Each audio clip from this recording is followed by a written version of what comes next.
are you? I'm good. How are you? I'm good. If y'all are in the mood to show your faces, I'd love to see you. You don't have to, but you feel like it. And if you're in your pajamas, I don't really care. It's just us. Let's see who else is here. Okay, I think Imani. Okay. Hi, Lyndon. We got Amanda, and let's see who else is here. Imani, and who is iPhone? It's a purple iPhone. Who is that? I have Alexis, Riley, Amanda, Demario, Imani, Lyndon, Nicole. Hi, Nicole. Nice to see you here.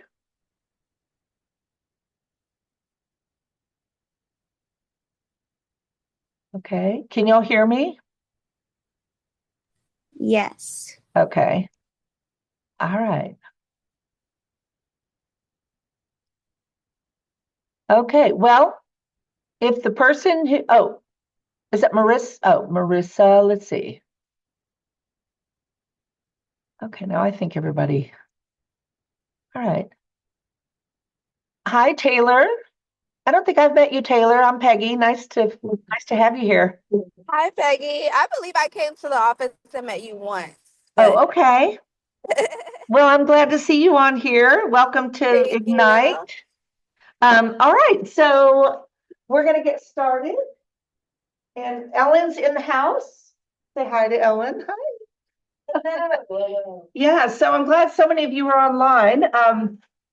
So today is capture more leads. Now, that's always what we want to try to do, right? That's kind of what we're doing is that's how we get our business. And I know so many of you are really getting your careers going and you're getting clients, you're getting listings, you're getting, and I'm sure you're getting them from all different places. So I want you to kind of keep in the back of your mind that you get to share some of those places and creative ways that you're getting these leads. All right, so I'm going to hit record and then we're going to jump right in. If I can find the record button. There is it. Or, I think you already clicked it, oh, or at least I'm recording now? Oh, I heard somebody, it. Yeah. somebody must have done it. Okay. All right. Well, these are our TCPAs. We all know we got to talk about those. So, hello. Yeah, so this is all just knowing that we don't call people that don't want us to call them. And now we're jumping into this section of lead generation. So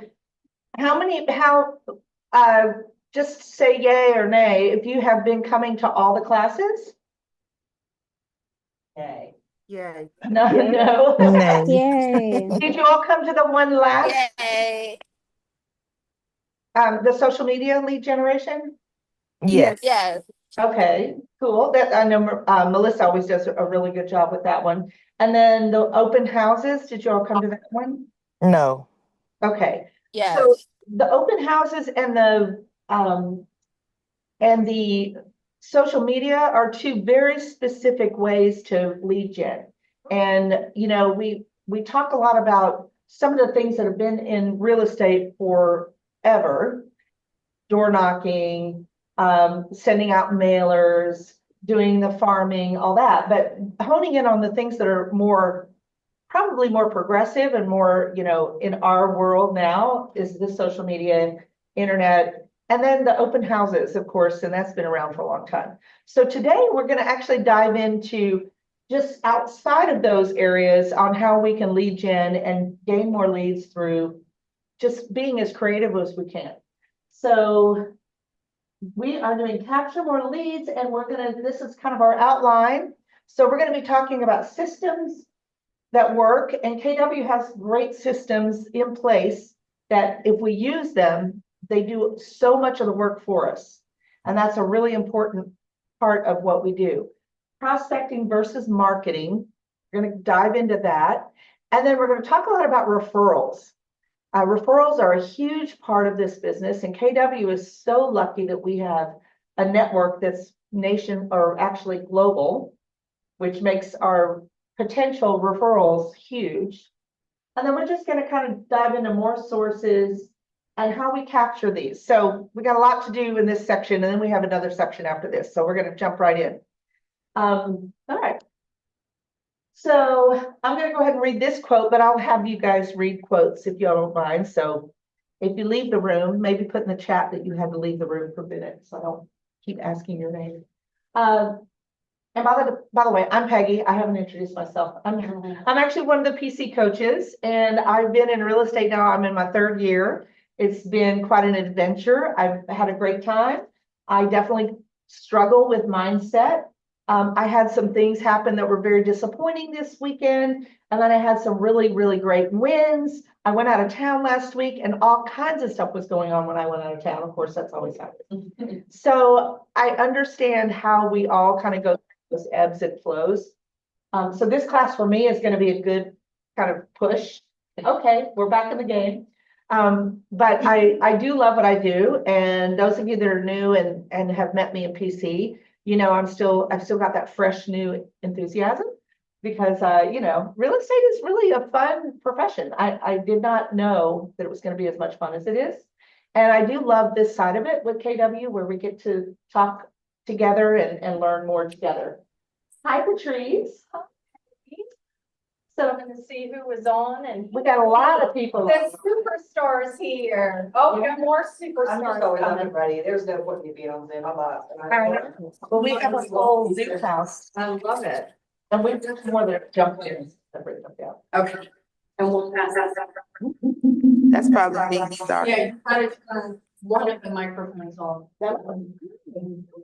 Yeah, that's weird. Oh, that was you. Oh, Yeah, I sorry. was on. Because she was on. If you have multiple. All right, guys, we're jumping right in. So I'm going to go ahead and read this quote. You love people, but at the same time, you haven't yet learned to love hunting for them.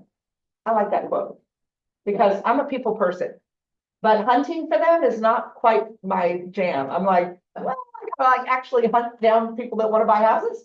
But it's interesting how this really should come more naturally through knowing people. And we're going to talk about how we can develop our relationships into utilizing them as a real estate agent and getting business from that. So I think this is really, really true. How many of you can relate to this quote? Ellen says 100%. Anybody else? Yeah, that's true for me too. And it's Taylor.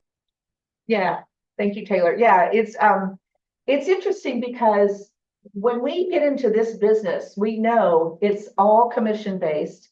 It's all about getting clients and getting to the close.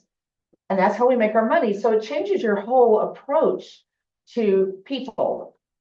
But finding a way to balance out how you approach everyone in your world, but still are generating leads and business is kind of a skill that you want to develop because it's not something that comes totally natural when you first start. So we're going to jump into our systems first, and I'm going to catch up on my screen. So your number one job is to find ways to get in the path of motivated buyers and sellers. So thinking about the last quote and then looking at this quote, it's really about being more intentional, just really using intention to know every person you meet potentially is a buyer or seller. So learning more about them in that moment will give you a lot of information about how motivated they are at the moment. And we're going to jump into kind of timelines on what that looks like. But every time you meet a person, there is a potential sale with that person you've met or someone they know. All right, so this is what we call the 2 M's. Now, this is this feels very complex to me. I look at this and go, what? Okay, but to break this down, we have messaging that we use a lot when we're in real estate. And then we want to have a method, because to have a method, the method is going to bring us to that actual end game of closing. So when you're in your messaging mode, you want to think about like your market. Who is your market? Who are you marketing to? What market are they in? I know people who started with you getting clients who were in the very low price range. And they were finding they were just spinning around and not making much money. And not to say that that's not a worthy client, but there are people that are intentional about going into a specific price bracket to make their time a little more worthwhile. And I think we talked about that, Ellen, the last time. One of the sessions we talked about. Yeah, so that's kind of like figuring out also your market and who you're marketing, who you're working with, and then also how you market that group of people. And so in that, you want to target your audience. There are some people that target specifically baby boomers. They're like the #1 buyer right now and seller. So it's a great target. There's some people that target first-time home buyers. And that's a great market because you're capturing people who are going through this the first time. It's a good opportunity to educate them and to get them on a timeline where they're just going to buy again as their family grows, as they, move on. So targeting your audience and then understanding what that means as far as your market, what the conditions are. So I think when I break that down, the conditions of the market in Richmond, I would say there's a lot of relocation. So that could be a target, and you kind of understand that that's something that's really on the top of the list right now in Richmond. So you might want to really hone in on what the condition is of that group. So just breaking this down into more simpler terms is when you have an idea of what your message is and how you're going to go out there to gain leads, you want to think about where it's going, who you're targeting, how you're going to get there, and then pay attention to what's going on in that market. So I would say something real that I can say, Lego is bringing their plant here to Richmond in Chester. And this is a huge thing because Lego, it's the only US plant ever. They've only been in Denmark. So by coming here to the United States, this is going to be the one place in the United States they're going to have a plant where they create Legos. So if you think about it, that's going to bring in a lot of tech people, a lot of engineers, and it's not set to open until I think 2027. But the fact that I know that, and certain people know that, that's an area that you can think about, oh, maybe I should really get myself into Chester and learn Chester and figure out how I can gain some of those clients that are coming into town. So that's a specific idea of that. The method is really more about how you go about getting those leads. So you can prospect your leads, and prospecting, does anybody know what prospecting means? Like, what does that mean to you? Feel free to jump in.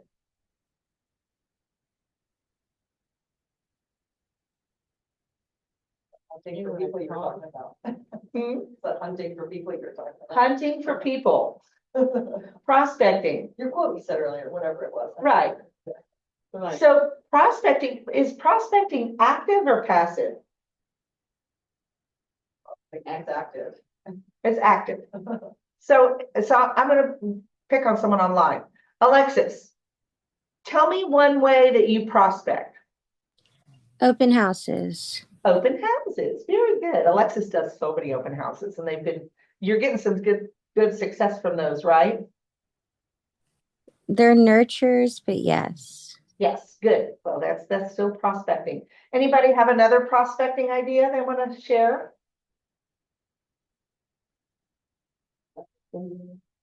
Speak up. Sorry. Door knocking. Home buying seminars. Okay, and one other. I do social media, but yes. Social media videos. So Social media videos, I would say, sits right on the line. It's close, yeah. Because you have the opportunity to use that as a marketing tool as well. So I think of prospecting as getting yourself in front of people. You actually having a touch, having a connection. Events. An event, yeah, having a connection. Marketing, you can do marketing events, but marketing is more of a passive way of getting yourself out there. It's kind of throwing out the net and see who catches. Door knocking is prospecting. If you're going to go, if you have a listing in a neighborhood and you go door to door and tell them you have this listing, you're going to be amazed at how many people are like, wow, I was thinking about listing my house. Let me have your card. Then you have a prospect. If I was going to market that area, I would put together a flyer campaign or a postcard campaign and just send them out and see who pays attention. And it's very passive. Which one do you think is more effective? Between prospecting and marketing, which one do you think is the most effective? Prospect, but can you have prospecting without marketing? Can you have marketing without prospecting? So you see that you have to have both. So it's important to kind of understand the path of those two. So with your method, you want to have your prospects and your markets. So then when you time block those two specific areas, say you're going to spend some of your time block preparing videos for social media or putting together ads for social media and putting stuff on your website and getting your Google stuff going, getting your testimonials up and running, versus time block for actually going out and reaching people, whether it's phone calls, door knocking. So those two, it prepares you to take action and to maintain your database. So it's just kind of this is a pretty complex way to just say, your message is important, that you know exactly what your message is attracting. And then you go out and prospect that, and then you market it. Okay, here we go. So now you've got these 3 ways to find your leads. You can approach, you connect, and you ask. So I like this only because I am more of a person that loves to be out and about. I cannot sit still. So for me, going out somewhere, I can easily approach a person, and then I try to connect with them through something familiar. And then I tell them I'm in real estate. And the minute I tell them I'm in real estate, you would not believe the number of questions that come up. And at that point, the door is open. And I've gotten some leads just through that. And it can either be someone you know or someone you don't know. So through these 3 steps, I'd like to hear an example of somebody that's had this experience this past week. Somebody online, jump in, y'all. I want y'all to participate. Even though you're behind the screen, I want you to participate. Riley, can you give me an example of something that may have had these 3 steps this week, and where and how?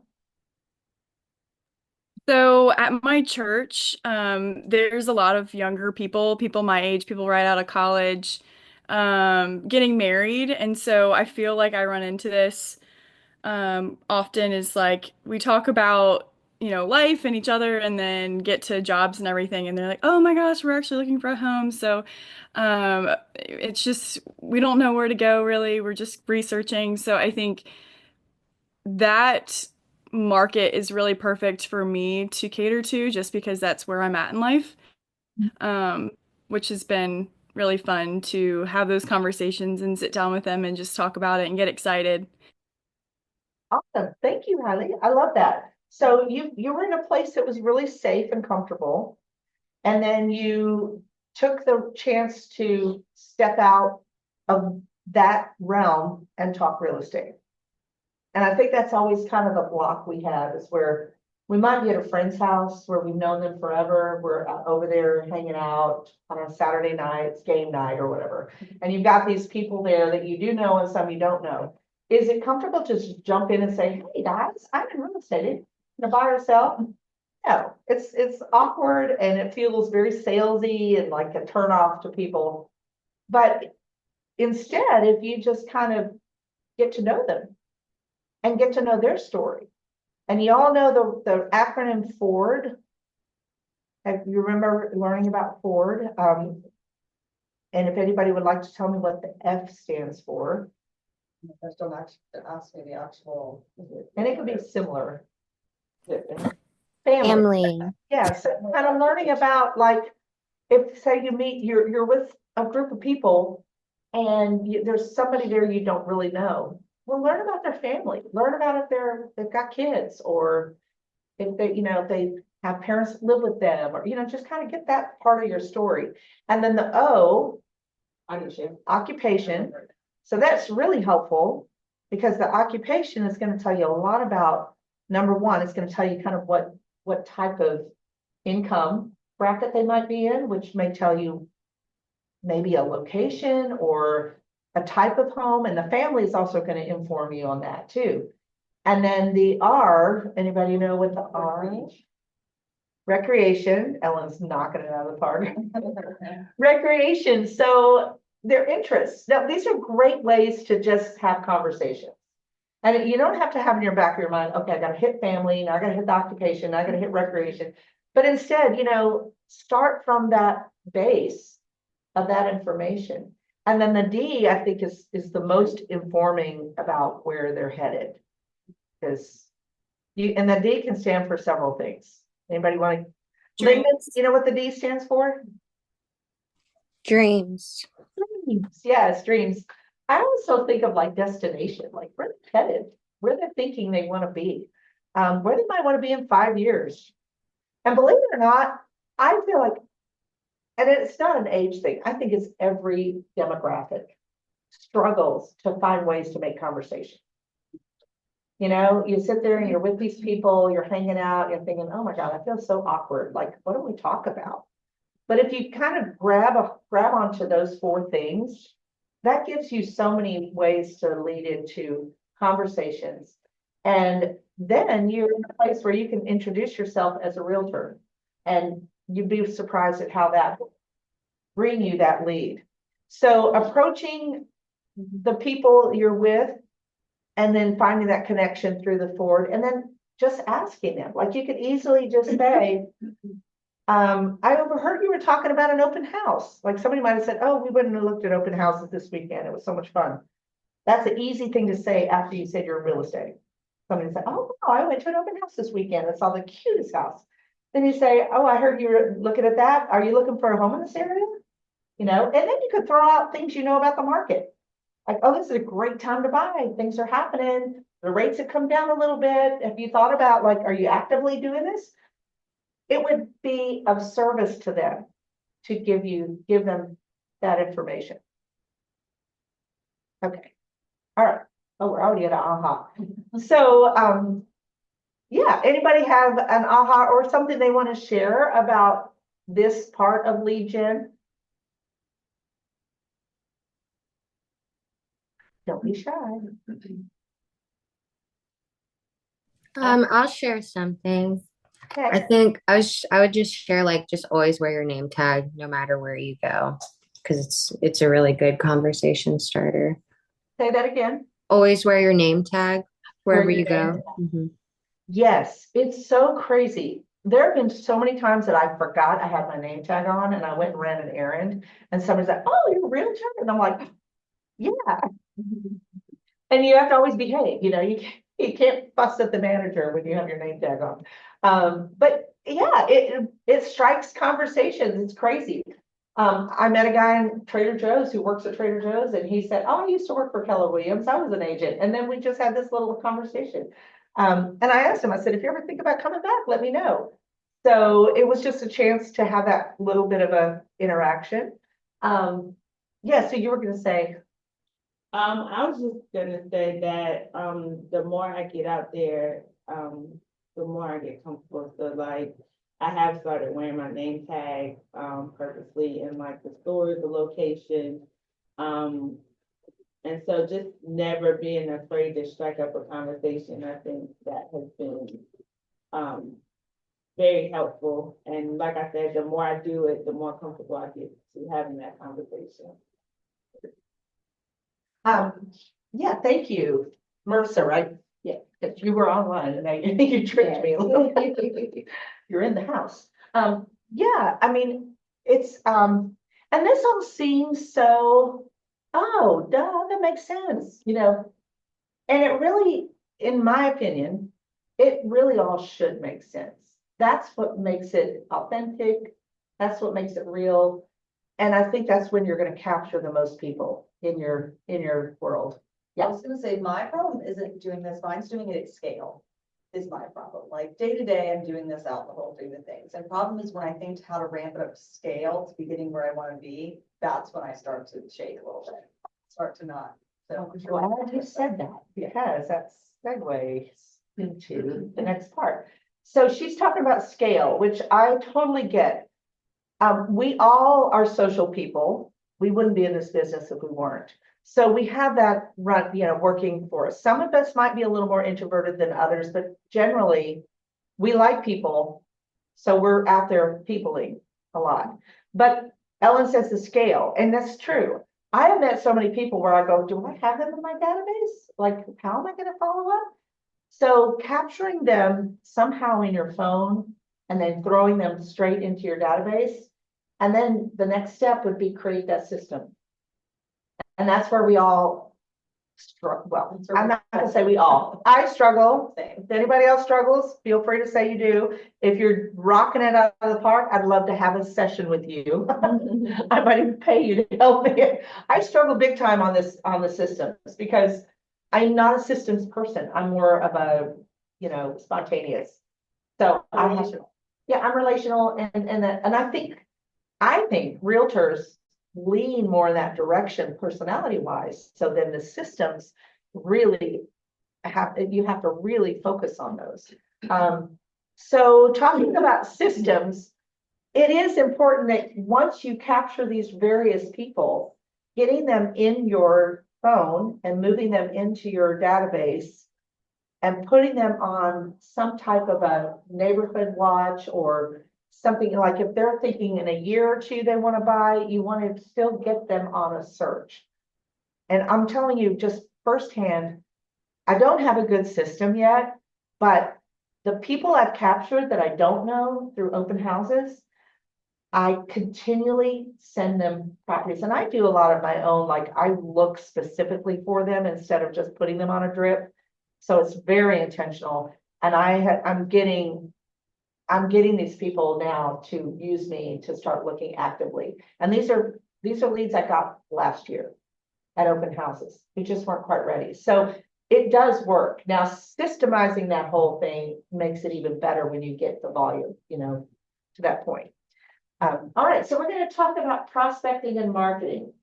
But first, someone online, would you like to read this quote nice and loud? I can give it a try. Okay, thank you. Lead generation is a contact sport with simple rules. It means making contact with people through prospecting and marketing. That's right. Easy.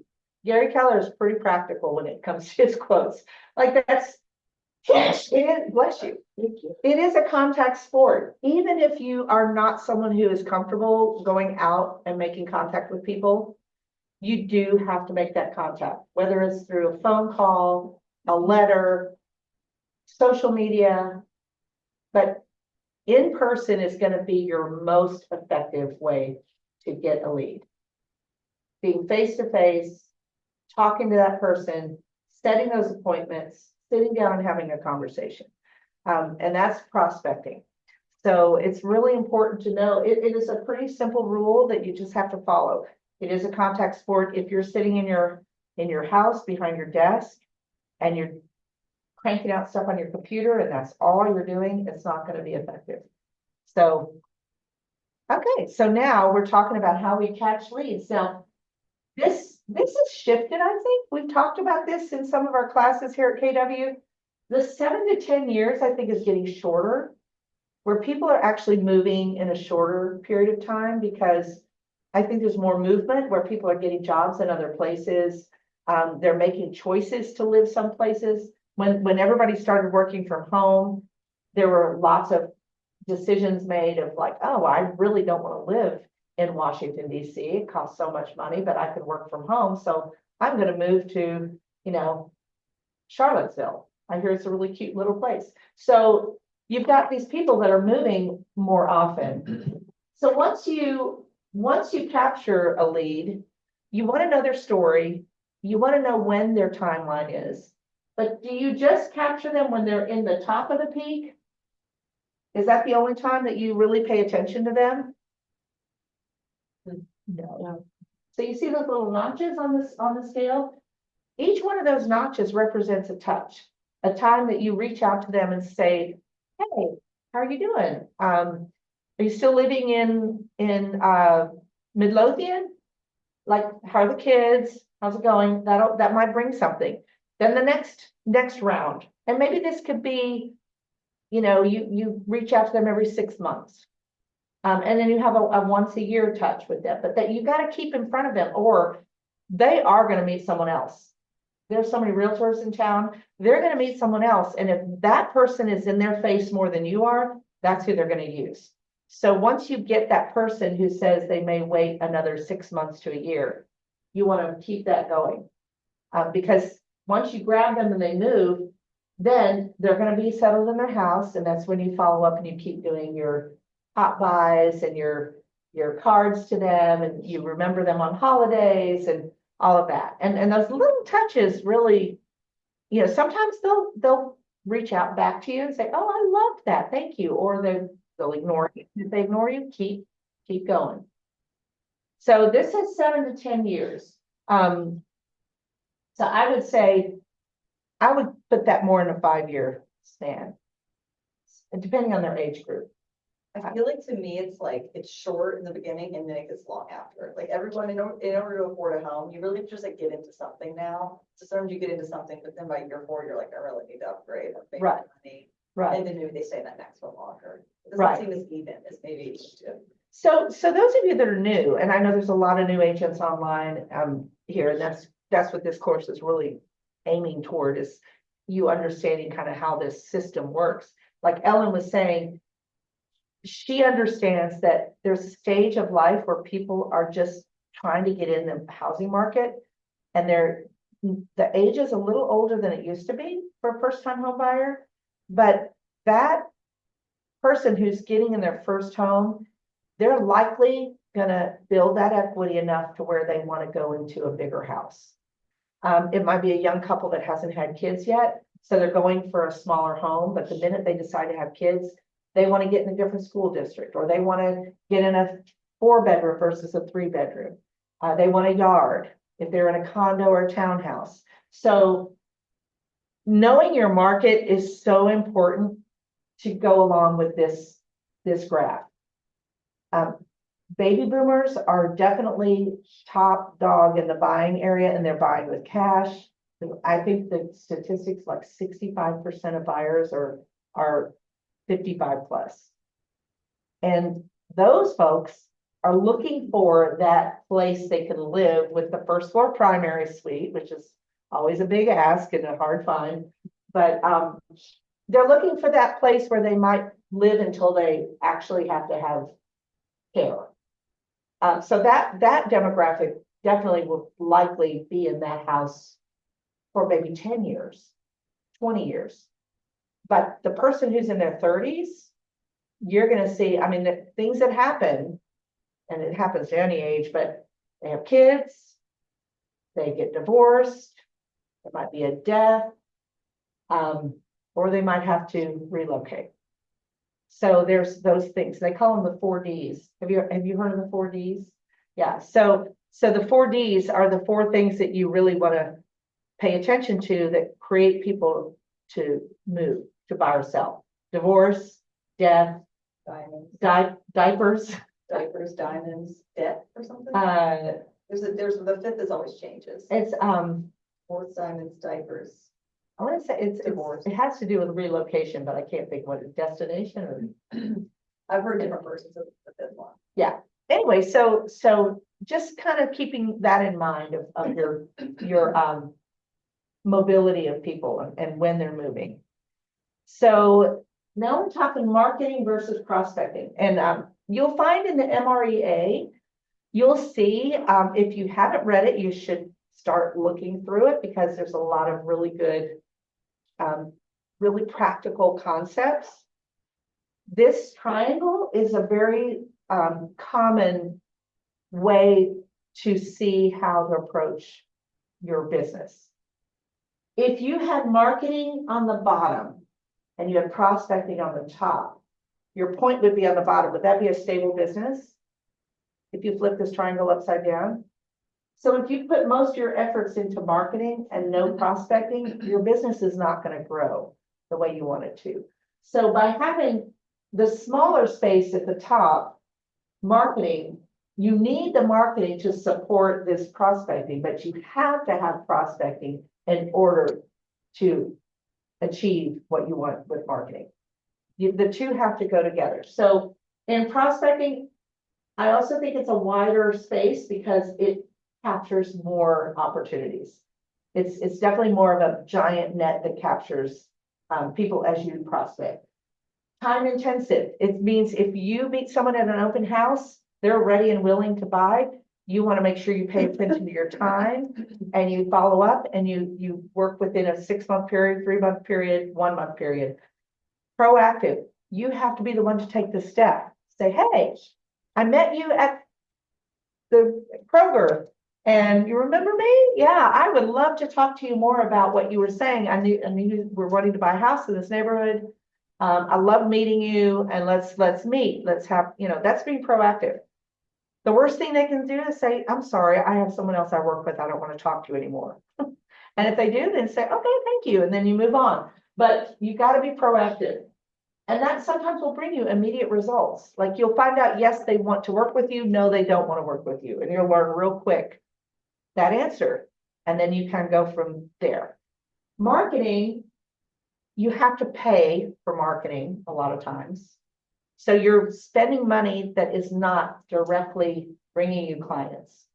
So that would be an expense you would put into your business. And you really have to spend a little bit of money on marketing. Say you have an event or you decide to do a Facebook ad or you put together a mailer, and mailers can be expensive, postage is ridiculous. So you have to get a postcard, you go to the print shop and you get them printed, that might cost you $100. Then you have to go through either a mail service or you do it yourself, and you figure you might end up with $200 worth of stamps. And that's going to cost you maybe $300 in total to get that done. And if you have someone to create it for you, that's another fee. So you want to think about how that's going to work the best for you. It's passive. It's just throwing it out there. Say if I wanted to capture Ellen, but I didn't have any conversations with Ellen, but I know where Ellen lives. I'm just going to put a giant flyer campaign in Ellen's neighborhood. Now, Ellen might see it and throw it in the trash. Or she may see it and go, I remember her. I'll just hang on to this for another day. But it's something where if I keep doing it, she's going to keep seeing it. Oh yeah, this is the person who's really the face of this neighborhood. Oh yeah, I've seen her signs all over the place. Like they start putting it together. Long-term results. It will bring you some long-term results if you do the marketing right. I had a business before this life. And it was in the 90s. So, we had no social media. We had no internet. Well, we didn't really have much internet. I guess we had some, but in order to market, we had to buy ads in the telephone book. If y'all don't know what the telephone book is, it was a way that people got phone numbers. And you'd be surprised. People are like, what is that? And the phone book ad for a business was like $700 a month to have a decent ad in the phone book. Crazy. But I had a local business that was a service business. It was a dance studio, and I wanted to target a specific neighborhood because that's a very neighborhood-driven business. I would do flyers, and I literally was in my car, and I would go and I would take them door to door and just swap neighborhoods. First round, got nothing. once I figured out that if I did it every 3 months, I was the dance studio of their neighborhood that they knew about. And then it started bringing the people in. But it took doing it consistently over and over again. So the lesson for me was the more I got my name out there, either on a piece of paper, in an ad in the local newspaper, or sponsor a program at a school, and all of that marketing drove business. And prospecting, of course, is word of mouth, and that's a part of what we do. If you're good, your friends will tell your friends, and we're going to get into that in a minute. But it is really, marketing is super important, and you want to be smart about it. You don't want to throw a bunch of money into something that doesn't bring you hardly any gain at all. Have any of you bought leads, paid for a lead generation service? Plus brokerage, that was our model. I didn't personally, but I guess I did through my commission. Yeah. I think back. Yeah. Some of these lead gens that you'll see on social media, there's a lot that come up on my feed. Some of them, you got to be careful because you may pour a lot of money into that and it's not going to serve you because it's not really serving your market. So being mindful of how you spend your money. Some lead gen programs can be really helpful, but you want to understand it's going to take time. Say if you bought your spot on Zillow to be a Zillow agent, you may only get the bottom of the pool leads that are people who don't qualify, who are just browsing, they're not really wanting to buy. And it's going to take going through those leads and not making any money to get yourself where you actually get really strong leads. So be mindful as you do your marketing of what's going to bring you the most return, and knowing that that investment will bring in this much sale versus this investment brings in zero. You got to really pay attention to that. Is there anybody here that wants to share a marketing tool that they've used that they feel is starting to work?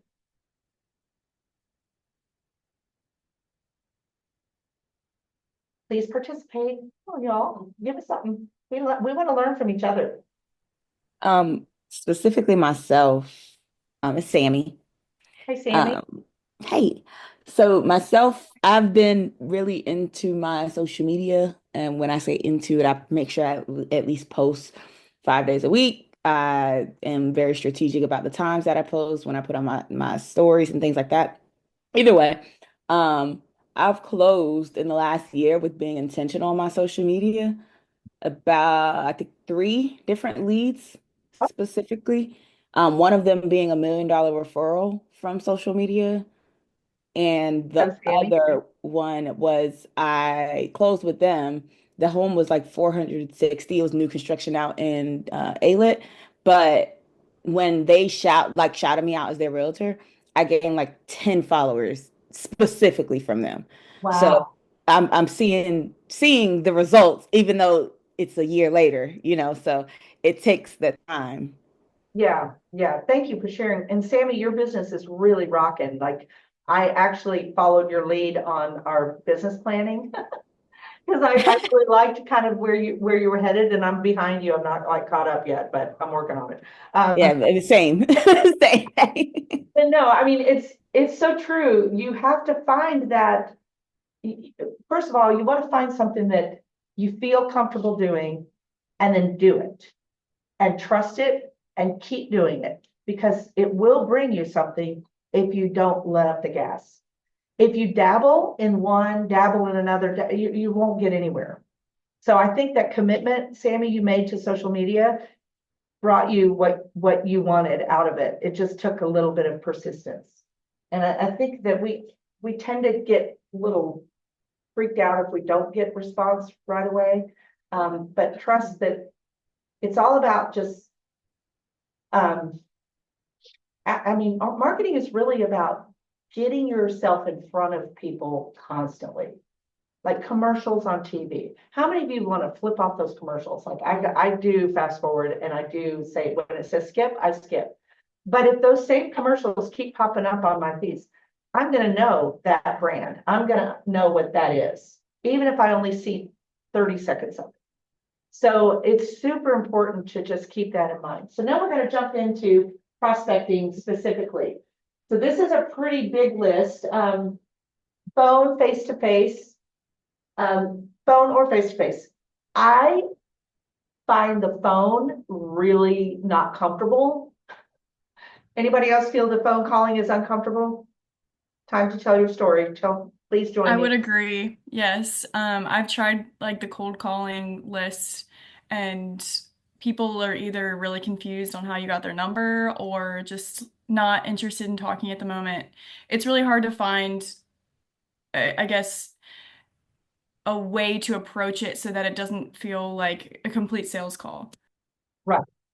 So very good. Thank you for sharing that, because I think we know this is a business where we do have to make phone calls. And we know how important those are, because when you get someone on the phone, you actually are having a conversation. It's not passive where it's texting or email. You're actually having a conversation. But cold calling, I feel, is a lot of effort for a little gain. But calling your sphere would be less effort for way more gain. So if you think about like calling your sphere, putting your sphere on those calls and getting them to do some of the work for you, where if you keep getting in front of them saying, hey, yeah, I'm in real estate, you got any friends that are buying or selling, then do it enough. When they hear their friend or their office person, someone in their office, they may say, oh yeah, one of my friends is in real estate, I'll give you their name and number. So it does work as long as you are smart about how you do that. Cold calling is definitely a way some people do it. If you're intentional with your cold calling, where you call, and this is listings without agency, FSBOs, for sale by owner. You don't know those people, but they are someone they're selling their house. They've made a decision to do it on their own because they think they don't need an agent. They know the market. They know how to take buyers. And then they get into it and they're like way off target. Their house stays on the market for 6 months. They don't quite understand why. They want as much out of them as they can, but they don't know really how to do that. So that's a great audience to reach out to. And one of the ways I've heard is a really smart way to approach them is to approach them saying you have a buyer who might be interested in their house. So it's getting in without being a salesperson. It's calling them and asking them if you can learn more about their house because you have a potential buyer. Well, the minute you get into that conversation, then you can start learning about their house and why they're selling and why they chose to go without an agent.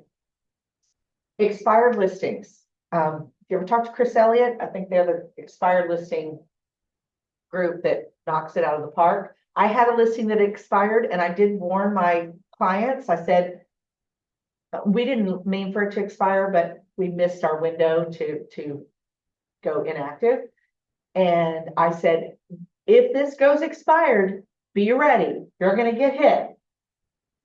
Chris Elliott's team, first one, right there, bam. And they had a whole thing going. And I was impressed. I was like, oh my gosh. And my client said, you are right. And I said, so who's like hit you up for business first? And he said, who's this Chris Elliott team? Like they have brought a package to my house. And they did. And I said, oh yeah, I'll talk to them. I said, I'll let them know that you're my client.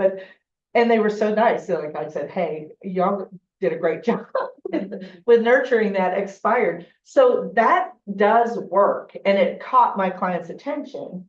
And I think just knowing how to work your expired listings is good. If you want to go that route, that's definitely a tactic of capturing people who need agents immediately.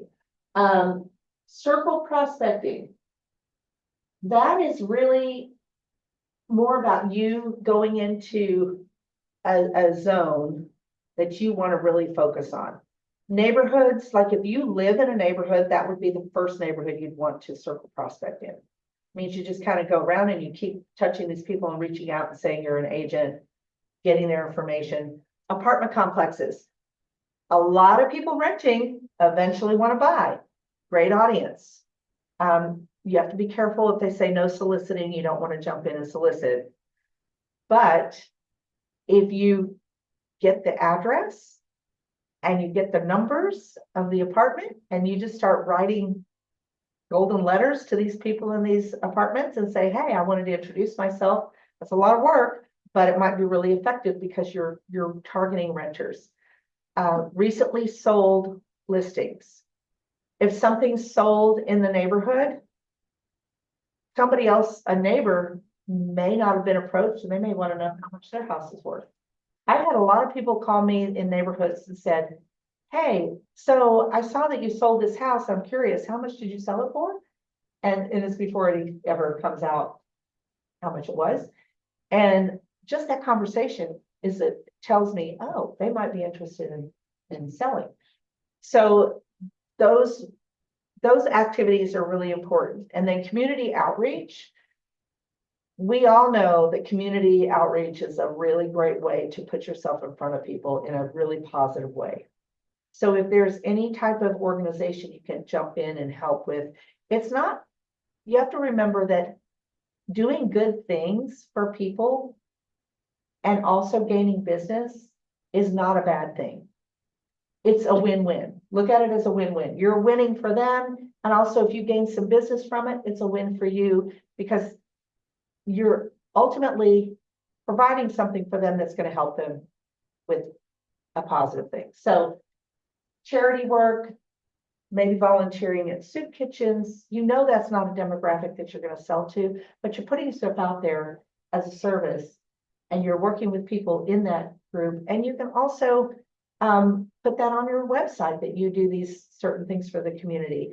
And just by being a steward of your community is going to get your name out, going to give you a good face. Volunteer work. Volunteer work is probably not as popular as it has been in the past. My mother, she just turned 100 years old this week, y'all. She volunteered so many years for the Salvation Army. She volunteered for Clinton Library, where she lives in Arkansas, so she volunteered there to be a docent. Those things brought her so many people in her world.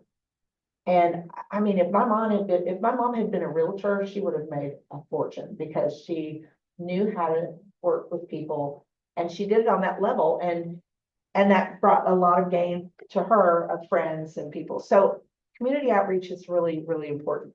Key relationships. So think about the key relationships you have in the business world, in your work life, if you have a second job, maybe in a past job you've had, or people that you work with, like in banking or any vendors you have.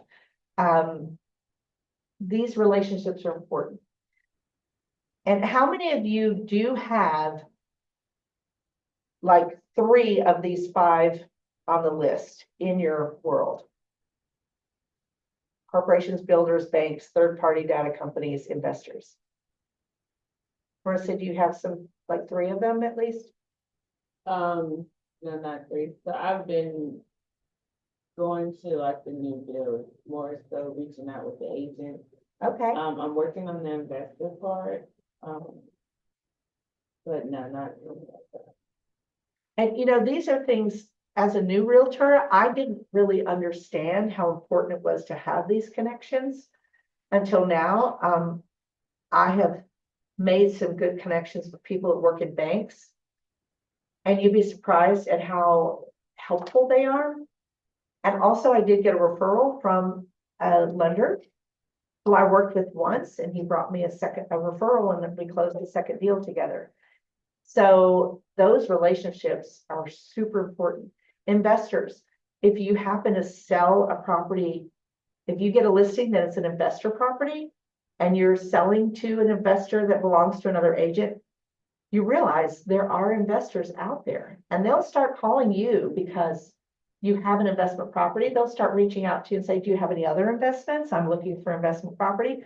Perfect opportunity to say, hey, I don't, but I'd love to work with you. And I see them come up all the time. I'd love to help you and find out if they have an agent that they're working with. So all these relationships are going to really be a great way to prospect business. I did try to bank, like my own bank, but just letting them know. So I don't really know how to break into that one. The response, I think I gave up too soon, but the response was not really there. So, maybe, I don't know if I knew a better technique to Okay. build that relationship with the bank. So I would say Marissa was saying how she didn't know how to break into capturing leads from banking. But believe it or not, in the banking world, you always have a lender department. You have people who need to invest their money, that when they sell a house, they might want to put their money somewhere. They need to be educated on like capital gains, the things that happen when you do a transaction. Believe it or not, bankers and lenders love realtors. Like we are their people that bring them business. And so making yourself valuable to them is going to bring them to your net, and then you can have that relationship, and then it'll work both ways. I never really thought of the realtor as being kind of the center of all of this universe that you are dealing with, but you are. You're the center of the title company, the banking, the builder, the maybe you're working with a relocation company, and so you've got to know what they're up to and how they're working to get your clients set. So there's all these relationships that you'll be building, and then knowing your vendors, you can really gain a lot just by having vendors that you trust and and they run into people that are home buyers all the time or sellers.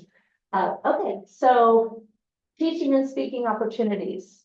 I would say that would be an opportunity, like if you do decide to do a first-time home buyer seminar with a lender, it gives you an opportunity to learn about your market and then get it up in front of people and talk about the market, get to know, what's happening right now in this market in Richmond, so you can educate people.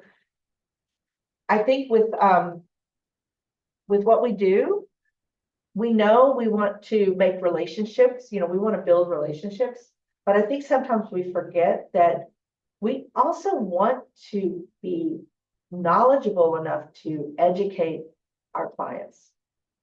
If that's a value you bring that it's invaluable. If you can bring that to the table, you've won them over as a realtor, like, oh yeah, she knows what she's talking about. And if you have that confidence, you do your homework, it can set you apart. All right, so I want you to take a minute. I know we've gone through, there's other things like meals, door-to-door canvassing, networking events, booths, kiosks, and walk-ins.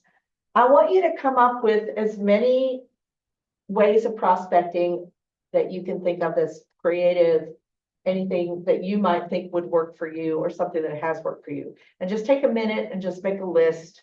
And it could be a list of 3 or 10, whatever. Okay, I'm going to give you just a couple minutes to do that.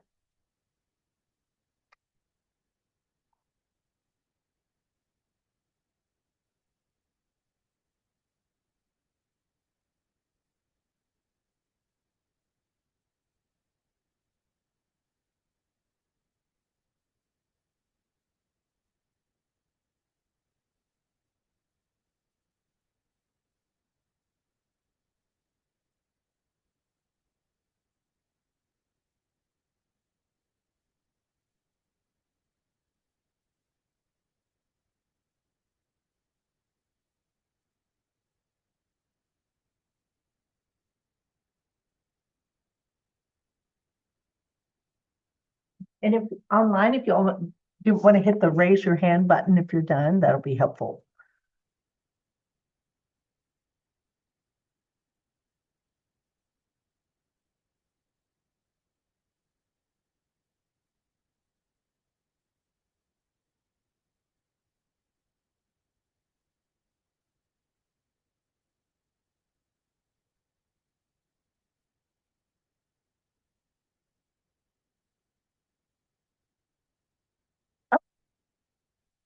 Time's up.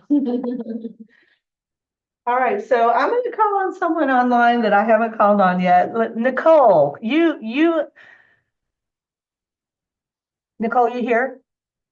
You knock it out of the park. I want to hear some of your ideas. I don't know if Nicole's busy. I don't know. She's got a pretty good business going on. So, okay, well, let's try Linda. Oh, that's cool, Nicole. That's okay. Linda, you want to share?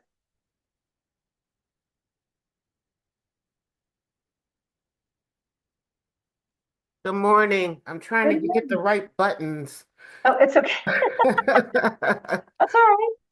So I don't know at the moment if I have come up with something new. Um, but you had asked for us to jot down like three that would be appropriate for our approaches, our personal approaches. Yeah, anything is good, even if it's been repeated. Go for it. So my plan is to work within a very large apartment complex. Mhm. And just to continue to send out postcards and flyers to them, and potentially to also um, do maybe a pop-up booth or a speaking engagement in their community room. Oh, that's a good idea. Do you work there, Linda, or you No, live there? no, I live there. Oh, okay. That's Yeah. awesome. Do they Um, do events? Like, do they do like monthly events, they or do. maybe you can partner with them and, just provide a little goodie bag or something? Yes, or sponsor something, right? Sponsor the Yeah. food or something like that. Yeah, it's just something simple. They'd probably love it, even if it was a little lemonade section or, anything, cookies or or bake sale. I don't know. I'm thinking of all these old fashioned stuff. Okay, I love that, Linda.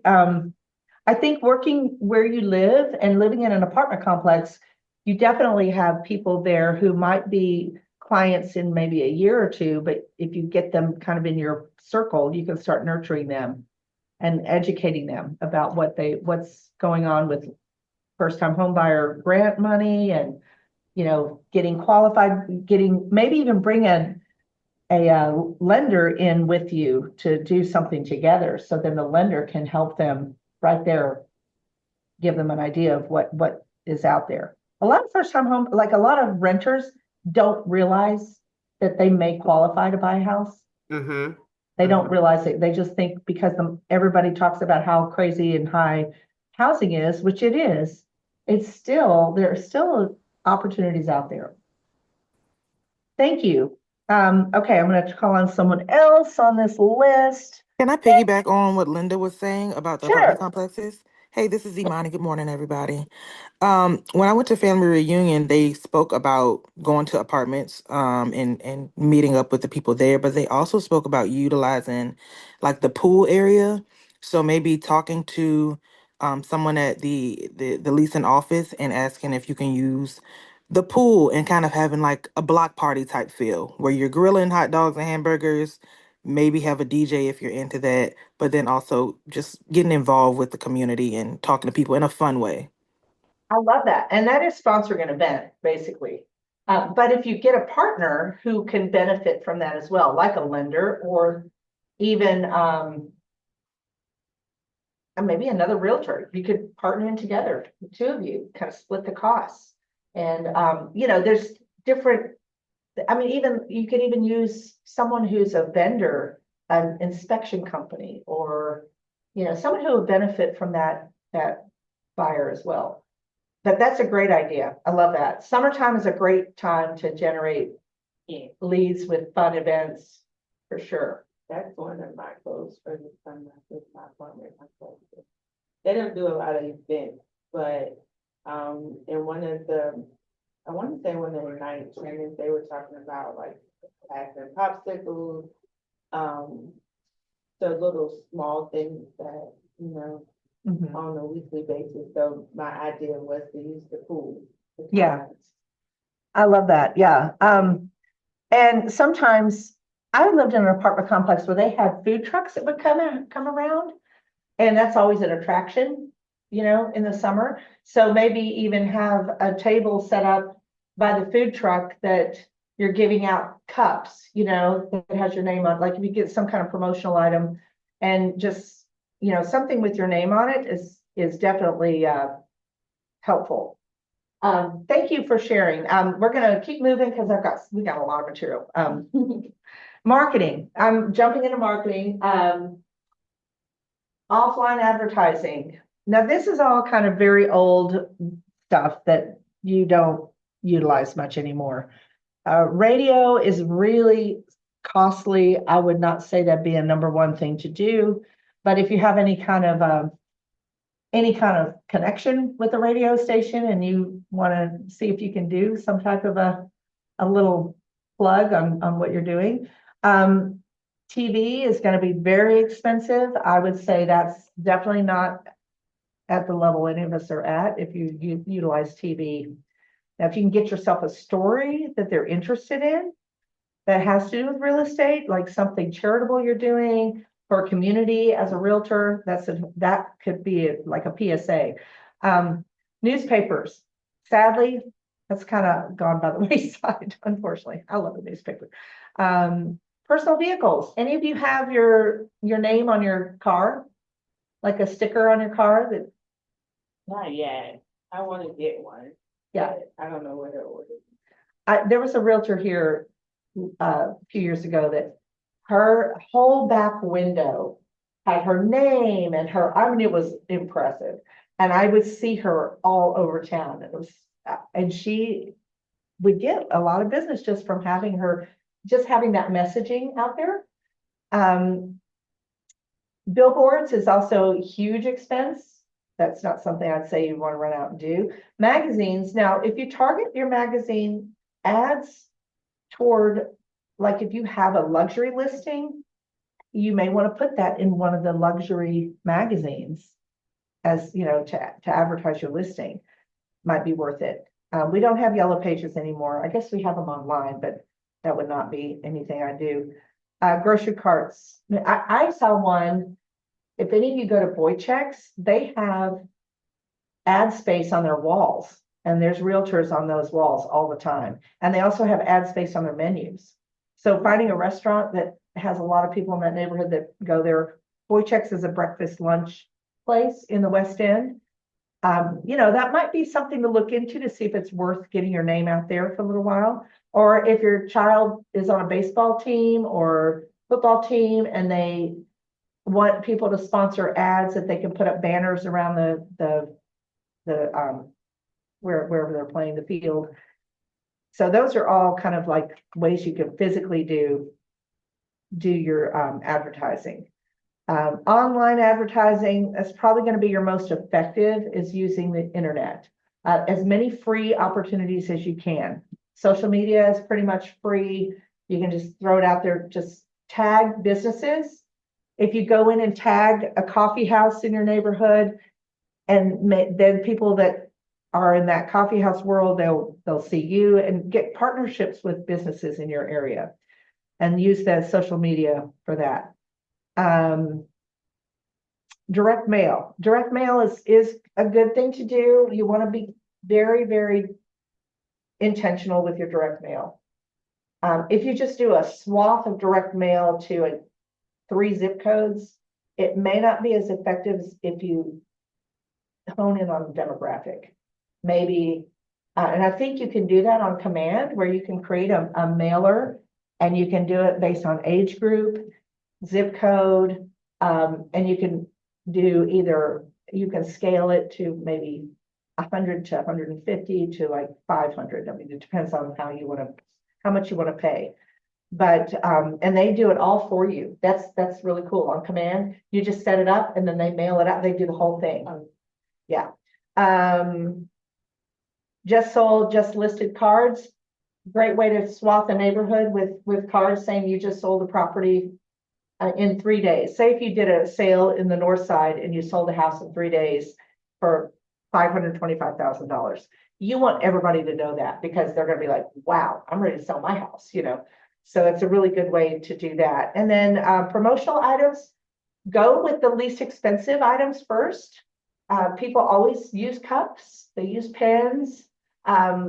I wouldn't go into the high-end stuff at first. I would keep it just practical. I've seen a lot of the jar openers, and the one thing I really like, I love potato chip clips.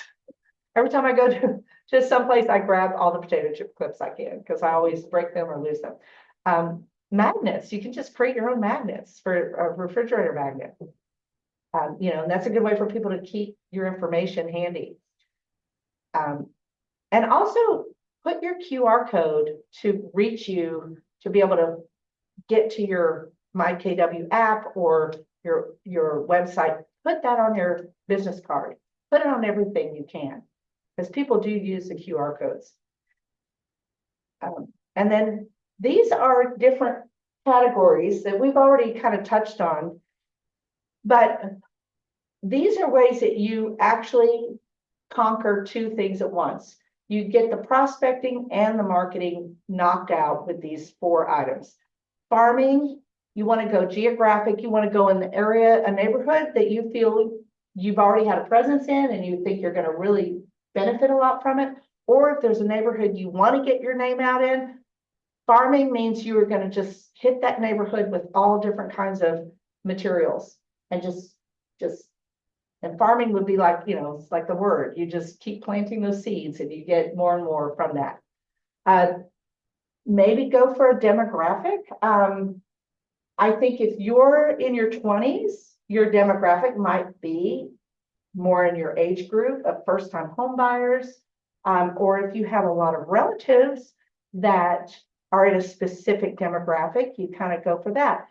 I know that some people that are in certain demographics as far as their faith or their ethnicity is that's what, they really focus in on that community because for many reasons. Maybe there's a language barrier. Like I know we have certain agents that speak fluent Spanish, so they've really done well by being an agent for that community because there aren't that many agents out there that have that shared language, shared background. So thinking about your demographic is really helpful. Doesn't mean you just stick with that, but find demographics that work for you, that you feel you're going to benefit from the most. Events, open houses, number one way to gain clients, and you've already talked about that in Ignite. Don't miss opportunities to have open houses. And I will say, when you get your own listings, when you're starting, host your own open houses. Don't give them away. Host as many of your own open houses as you can, because you're not only the person who knows that house the best, but you're going to be the one person that these people walk in and say, oh, I love this, but it's not quite my style. Because you have that listing, they're going to know you're the expert of that neighborhood. So they may use you to find something else in that neighborhood. Seminars.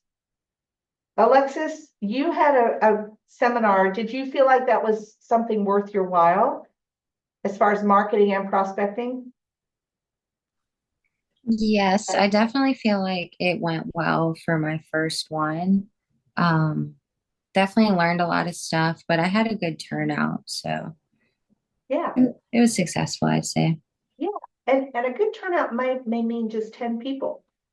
That's okay. Those 10 people can turn into 20 people because they've had such a good experience, and you had them in your world for an hour to 2 hours, and you gave them refreshments and you treated them like kings and queens.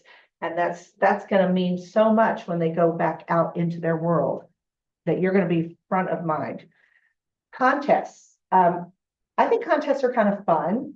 You can do raffles at your open house. Like you can get involved with the local business and see if they'll give you coupons.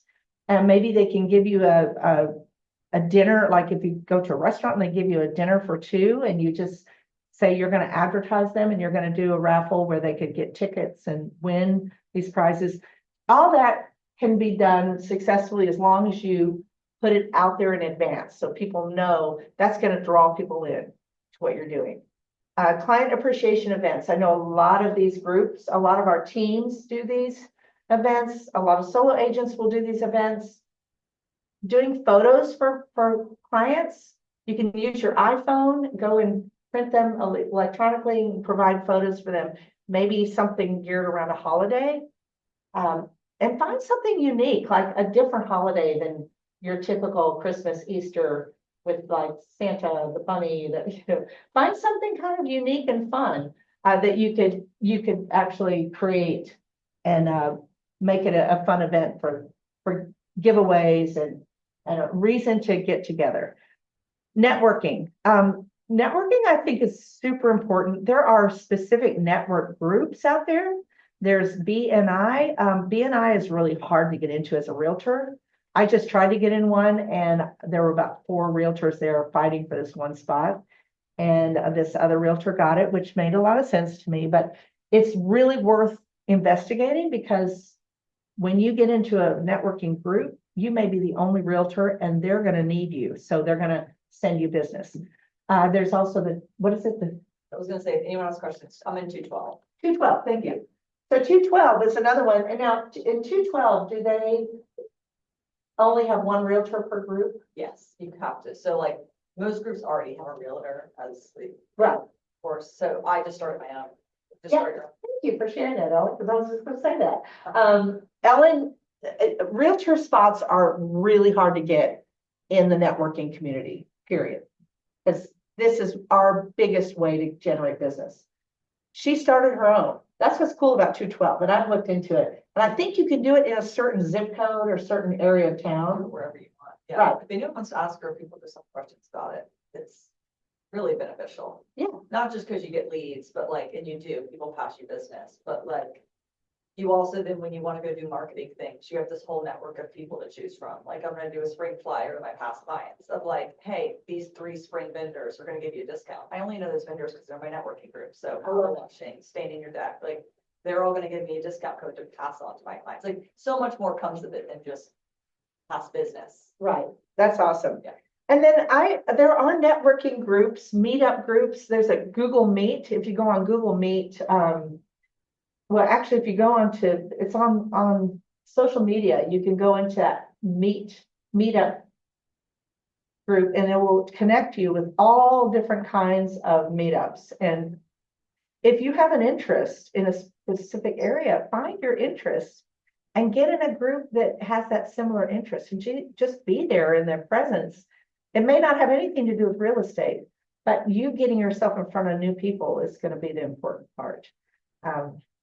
And they do have groups for different age groups, for different interests.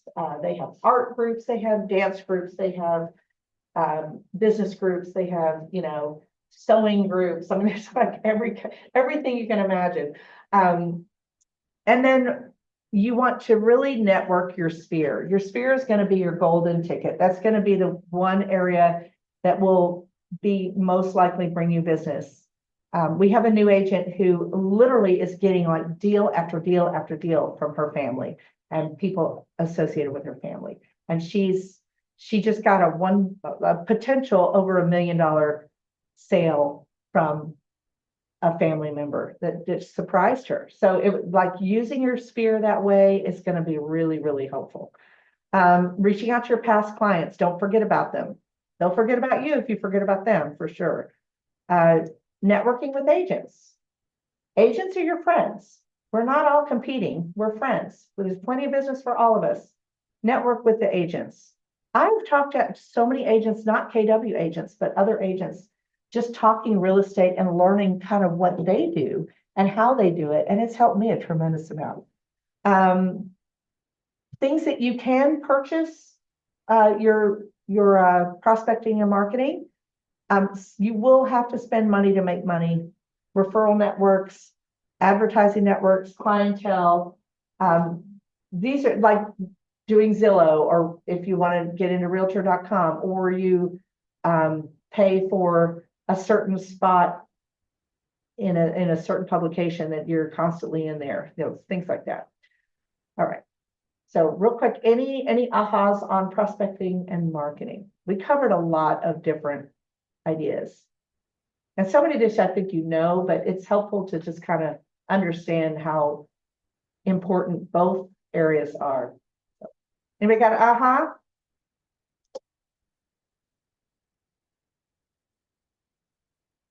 Come on. I just always refer back to, in bold where it says your, network is your net worth.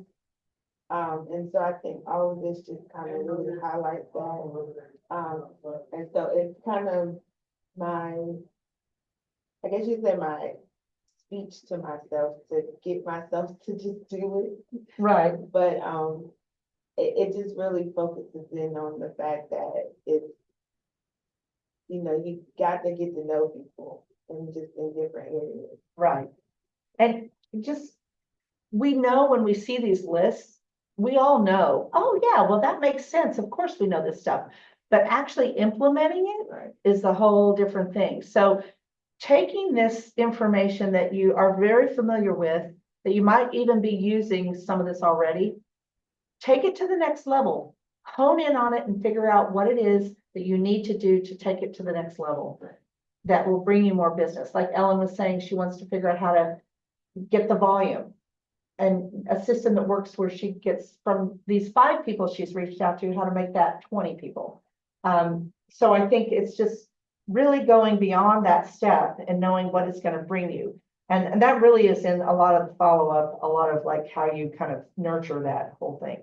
So we're going to jump into referrals. And I promise we're going to have a break here soon. There's just so much information. I got a whole other section we could talk about. Referrals, that is something where I would say as a new agent, you don't really understand how valuable a referral is. But once you start networking with other KW agents, you will get referrals. And if you have places that you've lived before, those are the perfect places to reach out to the KW agents in that community and have them meet you. Tell them that you're an agent in Richmond, Virginia. You're licensed in Virginia. If you have anybody that's moving into this area, you're the person, you're their person. There's an opportunity on Command where you can actually create a network of referrals, like a network of agents, and you start getting those into your referral base, and that will be helpful to start knowing who you can send someone to. There seems to be a lot of people moving to Richmond. So if there's any connection you have to any community outside of Richmond, you want to try to connect with agents there. So is there like a training or something? Because I've been trying to figure out that part of Command and it's I don't know. So I find more success reaching out to agents that's not in KW or had some reach out to me via email. But I have like tried to introduce myself and find people on there, but I don't know like the best way to do that, or if I'm just You can do it through that. I would say call the I've done this. I've called the brokerage. I've looked up the brokerages in that area and called them directly and just introduced myself. Find an agent in that brokerage. Do a little research on the agents, like see who's been doing the most business in that area, who seems to have really great reviews, like, and then reach out to them. And you may find they're not a good fit, and then you may find they are a good fit. But having that one connection is so helpful to kind of get that ball rolling and like create that. But yeah, like I would say most of us probably have some connection with friends that live in other communities. Like if you went to college in a different town, if you were raised in a different town, but you live in Richmond now, you just moved here, you know, as an adult. I have friends that live, my gosh, I have friends that live all over the country. And if I really did my work on this, I would probably have a ton of referrals because I just know so many people out there. So for me, it's being proactive to reach out to those people and put them in your database and tag them as a friend from Orlando, Florida, you know, but tag them as where they're from and maybe college friend from, you know, University of Wisconsin. So, And they might be somewhere else. You never know. And social media is a great way to build those connections. So I've been working that angle, but I don't have the actual agents yet, so I'm trying. Yeah, it takes time. It takes time to do that, but just, it's something that we tend to forget. But the beautiful thing about KW is it has such a strong reputation nationally and internationally. By saying that you're a KW agent and you have KW agents partners in these communities where you know someone moving there, that's going to be golden for them because they're not going to have any idea who to go to when they move somewhere. So you can say, I will connect you with this, you know, I've got an agent there I can connect you with. Even if you don't, find one, get them connected. This is a true story from last week. I was in Scottsdale, Arizona, buying jeans at a mall. And the ladies that her daughter went to worked at the Smithsonian in Virginia. And we just started talking because she was picking out all these jeans for me. And I found out, I was like, I can help you. I can't sell you the house, but I can help you. So now she's hooked up and I have a referral going with an agent in Northern Virginia. That is awesome. A lady at Buckle. Wow. Her daughter a condo. Perfect story. That Crazy. it That is just happened crazy, last but week. it's not crazy Yeah. because you did that step of taking that step to let someone know you're a real estate agent, even though you're in a different place. In Scottsdale, yeah. Yeah, Scottsdale, Arizona. There you go. That's awesome. And you'll have to like keep us posted on I that. know, and they've already had their call and she's like, their budget's tight, but I think we could do it. So That's that's the awesome. referral paperwork. Well, I have a friend who just moved to the Netherlands and he's starting a business there. And I'm definitely gonna, my job this week is I'm gonna find an agent in the area where he lives and reach out to him and say, hey, if you were thinking of buying a house there, here's an agent you can reach out to. I'm just gonna say, you know, I'm starting to think about paying attention to people in these locations that I know they've just moved there. Yeah. They haven't settled yet. Yeah, so that's a great story. Referrals really can work outside of your area. They can also work within this area. I did a referral for an agent here in the brokerage where she could not help this client that wanted to see her listing. It was a buyer, but she had that person first and she sent them to me. I got them. I didn't get them that house, but I got them a different house and I paid her a referral fee. So now it made, you know, it created a relationship with this other agent that, you know, she gave me the client. I was able to pay her a fee and still win. And what is the typical referral? It can be, you know, anything. I would say 25% is kind of I don't want to say the word standard, but that tends to be appealing. 25%. I've heard that certain people only pay 20%. I would say you could scale it based on maybe like where it is and how, you know, think about like what that means. But maybe having a number in your head that makes sense to you for that is probably good. But I have heard even above 25%.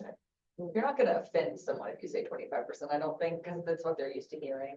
Right. But it probably depends. I'm not an expert on this at all. I'm trying to, because I have a lot of family in South Carolina, Maryland, DC, so.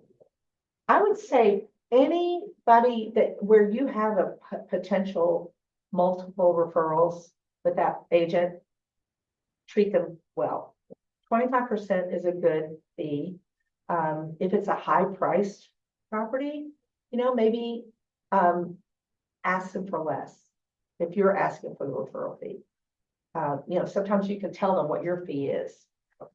You know, based on like if they're selling $1 million property to someone you sent them, you may not want to say 25%. Right. You may want to say, oh, I'll just take, you know, 15% or 20%. So you can kind of base it on that.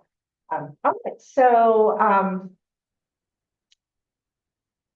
there is an activity, but I think because we have so many people online, I don't think we can do it. But I'm just going to give you kind of an assignment. I want you to find someone in your world where someone you live with. It could be a parent, a spouse, a kid, a friend, and practice on them on how to talk to someone about getting a referral. Like figure out how you're going to have that conversation. And, you know, it's important to kind of know that the whole purpose is to make a win-win. So you're helping that person win by getting them somebody, and then you're winning by getting a fee from that. And it's the perfect way to build that area of your business. Okay. Screen just disappeared. Well, move on. Client referrals. That's a whole new thing that you want to, I mean, not new thing. That is a whole area that you really, really want to focus on, because your business is going to be based on your clients. Allie Taylor's business, she's told me, is almost all based on client referrals. She's built her business based on serving a group of her friends to start. Then they started telling their friends, and most of her businesses come from these clients referring her to other people. Always share your KW app. They may not jump on it, but I follow up with that. I'll send it to them, and then I'll send them maybe my information, and then send them another reminder. But the KW app really does get them connected to you. And if they choose to want to be connected to you, they'll jump on there. Provide vendors. Like if they're looking for a fixer-upper and they don't really know where to turn for a handyman. Maybe you know somebody that's worked for you that's done a really good job. I've referred a painter to, gosh, like 3 different clients now, and they also have a cleaning business. So I refer them across the board, and I've gotten free services from them. I also building a relationship, so they actually provide better fees for these folks that I'm sending them. It's really good, and you want to make sure they do really good work. And then ask for the referral. Ask your clients. Once you get them in a house, you want to always say, I'm so excited that you got in this house. And if you know of anyone else looking to buy or sell, I would love it if you'd send them to me. You can ask that. And they'll be, oh yeah, I've asked it multiple times to people that I have worked with. It doesn't want to be, you don't want that to be your only conversation with them, but putting that in part of your conversation is important. And then give rewards. Like if you get a referral from someone, send them something, send them some flowers, send them a card, send them a gift card, anything. And that would be outside of the referral fee. And then thank them with a handwritten note. That goes a long ways. How many of us really do handwritten thank you cards? I know my kids don't, and I have to remind them they need to do that. Because we're in the generation where an email is appropriate, a text is appropriate. Well, handwritten cards make people's day, because people don't get that stuff in the mail. So you want to really make sure you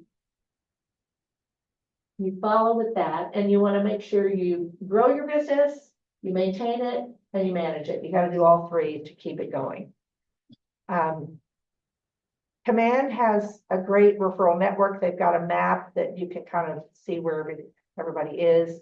I love the My KW app because it allows you to see the housing market anywhere that there's KW agents, like anywhere all over the country.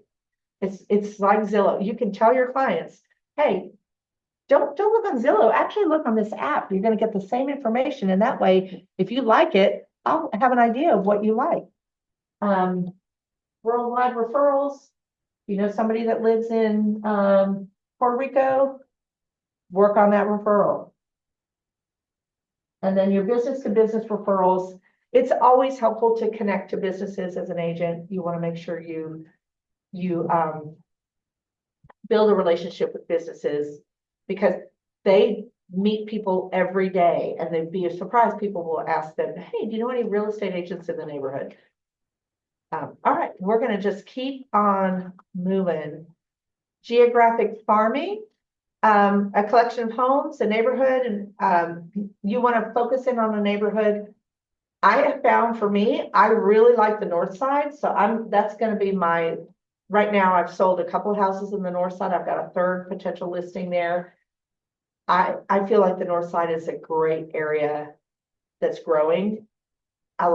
I know people that live there. So for me, that's a really good choice because I'm very familiar. And I do know people that live there. So I have firsthand knowledge of their experience living in Northside. And Churchill, I live in Churchill. I love Churchill. I can tell people about Churchill all day long, how much I love it. And I've sold a number of places in Churchill, or I've sold to people in the city because I've sold them on the idea of the Churchill thing. You can do your geographic farming through social media, through open houses. You know, just be aware that that's going to be a really important part of your lead gen. Events and seminars, and we've gone through all this already. Okay, and these are all the things we're going to just jump on fast. Command, all I can say is watch as many classes online as you can. Go reach out to Scott Leroy Marketing. There is something coming up this week. I think on Wednesday, there's a command class that's going to be online. You want to jump on as many command classes as you can. I will say command is not 100% intuitive to me. It takes a little work to understand how it all works, but it really does work very well for your business if you understand it. Create a plan. Think about how you're going to go about doing all of these different ways to generate your leads. So don't just hone in on one specific way to lead gen. If you spend every day calling people, but you don't get out in your community and you don't talk to people and you don't do other activities, you're going to be finding yourself kind of stuck. And so you want to really find all the different ways to lead gen. Okay, so let's talk about, like, now we've gone through a lot of material about lead gen outside of social media and open houses. Would anybody like to tell me, like, has your thinking changed on what you might do now, what your mindset is based on some of this stuff?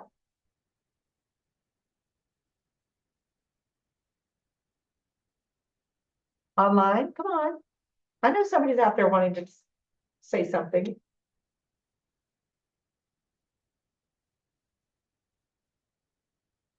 Let me ask, I don't know Henry. Hi, Henry. Oh, I know Henry. Hey, how are you? Sorry, I've been Hi. like in and out. I'm trying No, to. you're good. You're good. So Henry, you're new, and I do know who you are. I'm sorry, I saw your last name. I'm like, oh yeah, you're Kim's son. Has any of this information kind of given you a different mindset about how to go about lead gen? Yeah, we our team definitely talks about like different ways for us to lead gen. Obviously, open houses are huge. I've like been going door knocking and stuff, which is super fun. So definitely getting a lot of like different ideas of how to like partner with stuff that I'm affiliated with, and I'm really big with like using social media right now. So I've been doing like trying to do a reel every week to connect with just different people, trying to get more non-followers to engage with my post. So just thinking of a bunch of different types of ways to put myself out there more and people to know who I am. I love that. And I love the fact, Henry, that you said you love door knocking. I know Alexis loves door knocking, right, Alexis? Yes, it can definitely be fun. See, That was a little bit of a joke, but it's not too bad. I find it interesting because I really want to join one of you guys on the door knocking adventure, because it's I think I've done a little bit and I find it successful, but boy, I am not one that's comfortable walking up to a house that I don't know and knock on the door. So And me too, because I want to do that with you. right. I mean, I think it's definitely an activity that is really, really successful. I learned in Bold that is a really successful way to get clients, because if you have a listing in an area, they're going to know your name, they're going to see it, and you'll be the one that they'll think of. Oh, well, she's selling their house, so I'd love to learn more about my house. So I appreciate you sharing that, Henry. And so Alexis, while I got you in my pocket here, what actions do you think you're going to take that's going to be different from what you're doing now? I've definitely been doing open houses a lot. I think one big thing for me is that I want to like expand that more. So focus in more on that. I've also started social media a little bit, but I definitely want to shift my focus to open houses and expand and how I can do those better. Yeah, and since you do a lot of open houses, Alexis, I would say find an activity that we talked about in the prospecting that's something you haven't done and go in that direct, like try something. And it might bring you some surprises. Okay. Yeah, because I think we do tend to lean into what we're most familiar with. I'm guilty as well of leaning into activities that are comfortable where I know I'm capturing leads, but I think if I took one step out of that into something new, I think I could definitely gain more clients. So, and I challenge everybody to do that. Like we can get really complacent in our lead gen where we have our habits that we're really successful on our phone calls and everything's good. We focus in on one type of lead gen and it's good. But let's go into like two others that may be new territory and it will probably bring you more business. All right, so this quote is, I engage every conversation in the spirit of contribution and people are happy to be in a relationship with me. I think that right there is the key. That is the key to being a good real estate agent. It's the only thing that gets me to actually pick up the phone and call someone is I have to tell myself that. Right. Yeah, this is a good mindset. Yeah. It's a great mantra to just say to yourself, when you're in the mode of needing business, you're hungry, right? You haven't seen a commission in what, 3 or 4 months? Honey, I'm in that place right now. I am like, whoo, I finally got a house under contract and I'm so happy. But you get in that place where you're kind of panicky and you lose your sight of how to approach clients, how to approach business. But if you can somehow realize that just knowing that you're there to create something better for them, and you are wanting to build that relationship with them, so then you have that capability to gain business, but also providing something for them and bringing value to them. And it's funny, I don't know if anybody else feels this way, but I know if I'm feeling really kind of down on myself, instead of wanting people to do for me to make me feel better, I feel better when I give. If I give my time or I give a gift to someone or I give something of myself to that person, I then in return feel so much better. So this is what I think is really important to know. We are not going to role play. We're going to take a 5-minute break and then jump into section 10. And yeah, so we'll see you back here at 10:50. How's that? Let's say 10:48. 10:48. All right.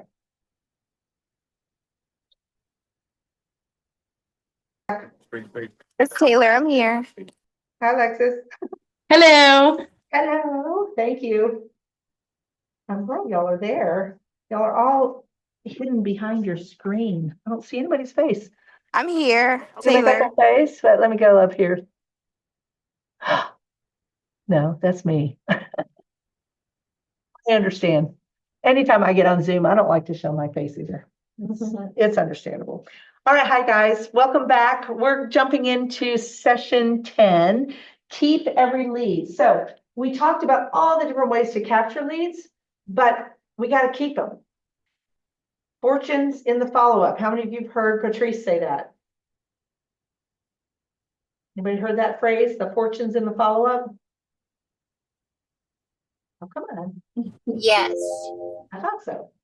Well, if you haven't, it's a great phrase to keep in the back of your mind when you're getting leads, because if you don't follow up, they're just people. They're just people you're having conversations with.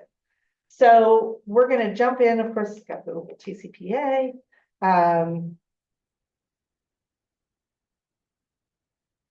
Okay, so we are getting into our lead follow-up. So this is going to be kind of the next round of Ignite that we're getting into before we get into the buyers and sellers. So what is a follow-up lead?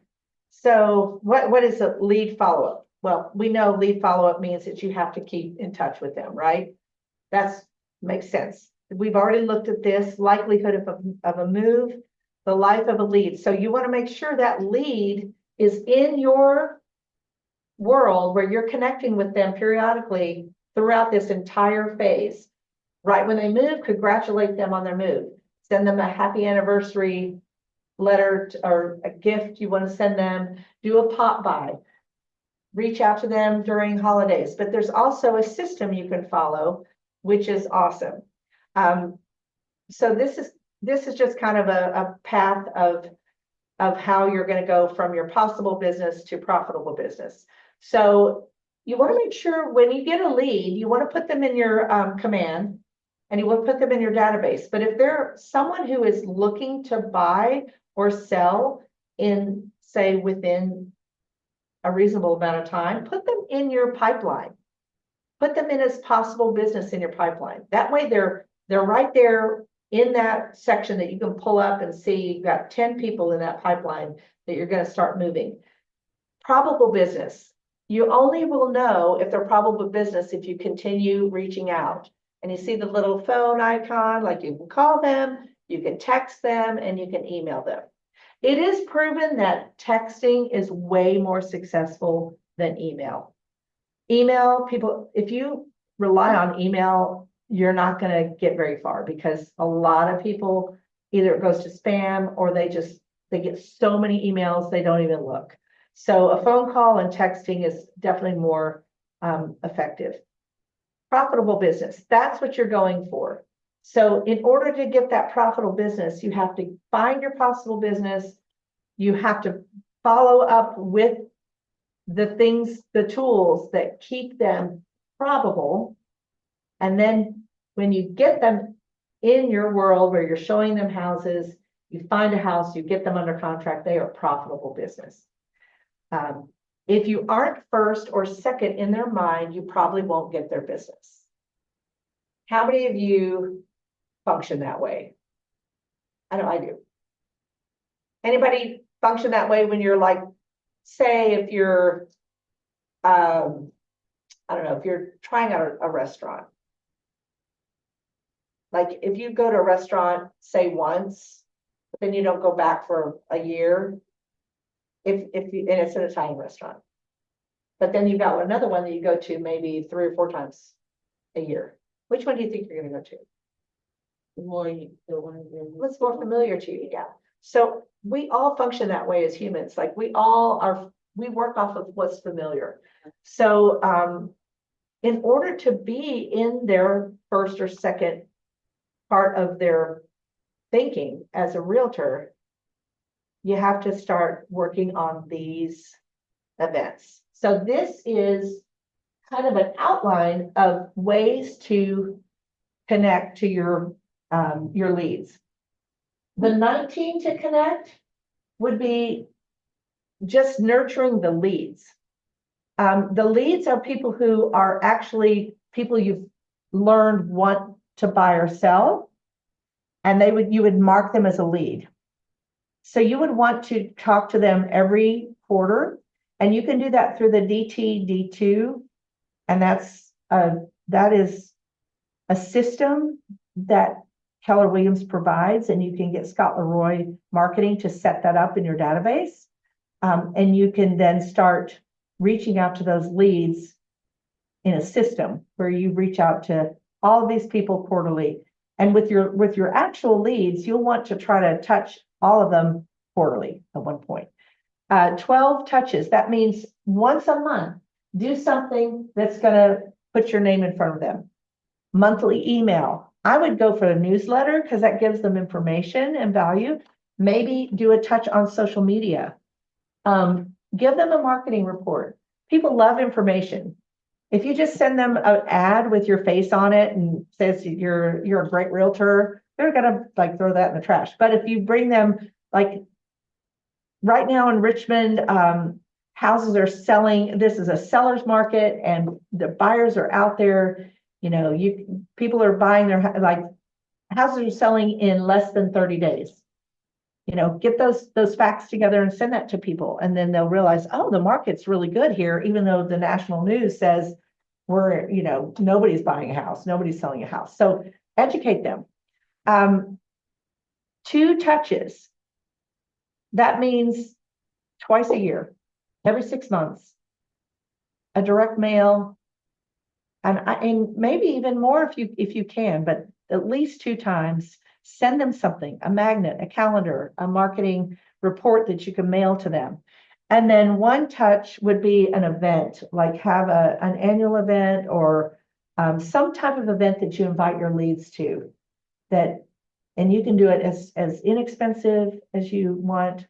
You can make it a gathering somewhere. You could even do it out in a park, have a play date with the families, or like a fun day of kickball and all this, just a fun day with friends. And these touches that you do, they add up to 19. And that means you have reached out to your leads 19 times. And if you do that consistently, you're going to likely be their realtor, be the person in their face. Then you have your contacts, and that is your, keep going. Well, let's first, I'm going to talk about this for a second. You want to think about these questions. What are my strengths when working with people? How can I adapt the touches to connect, to represent me? So think about what those touches mean to you and how they work for you to bring out the best possible lead. One person's activity and method may be different from someone else. So really tailor it to your strengths, what you know is going to provide you the most business. Come up with a reason to contact them. You don't want to just out of nowhere reach out to someone. Find a reason. It could be a friend. You got this lead, your friend, you may be like, hey, I remember we talked about you, so-and-so said you were looking at buying a house. I just wanted to check in and see if you're still thinking about it. Right now I've got a lender that's got this going on, or, just give them a reason to give them some value. How you're using conversations to let people know that you're in real estate. That's so important. Just with your monthly touches, make sure that if it's a friend, just make sure they know that you are in real estate and that's your whole thing you're doing. And, and that's who you are. That's the hat you wear most of the time. And then you want to really find a good time frame for your lead gen. If most of the people in your sphere work, say 8 to 5, then maybe during the work hours is not the best time to lead gen. I know some people have had a lot of success doing their calls from 5:30 to 7, like in that time frame. As far as other touches you can do during the day, they do say, I have heard that certain algorithms happen if you put out social media in different times of the day. If you put it out at night, it's not going to reach the same number of people as if you put it out in the morning. So thinking about that as you're working on your lead gen. And then how much time it should take to reach out to a lead. You want to get them in a system where you don't want to be on the phone for an hour with each person. You want to have your conversation kind of outlined. So then you can get yourself through that conversation, hopefully get an appointment, maybe just keep it open so it's comfortable for the next time you reach out to them.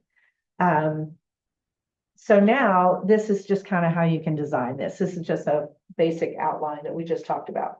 4 calls, texts, conversations, 12 emails, newsletters, and you can do this through birthday cards, market reports, all different kinds of ways.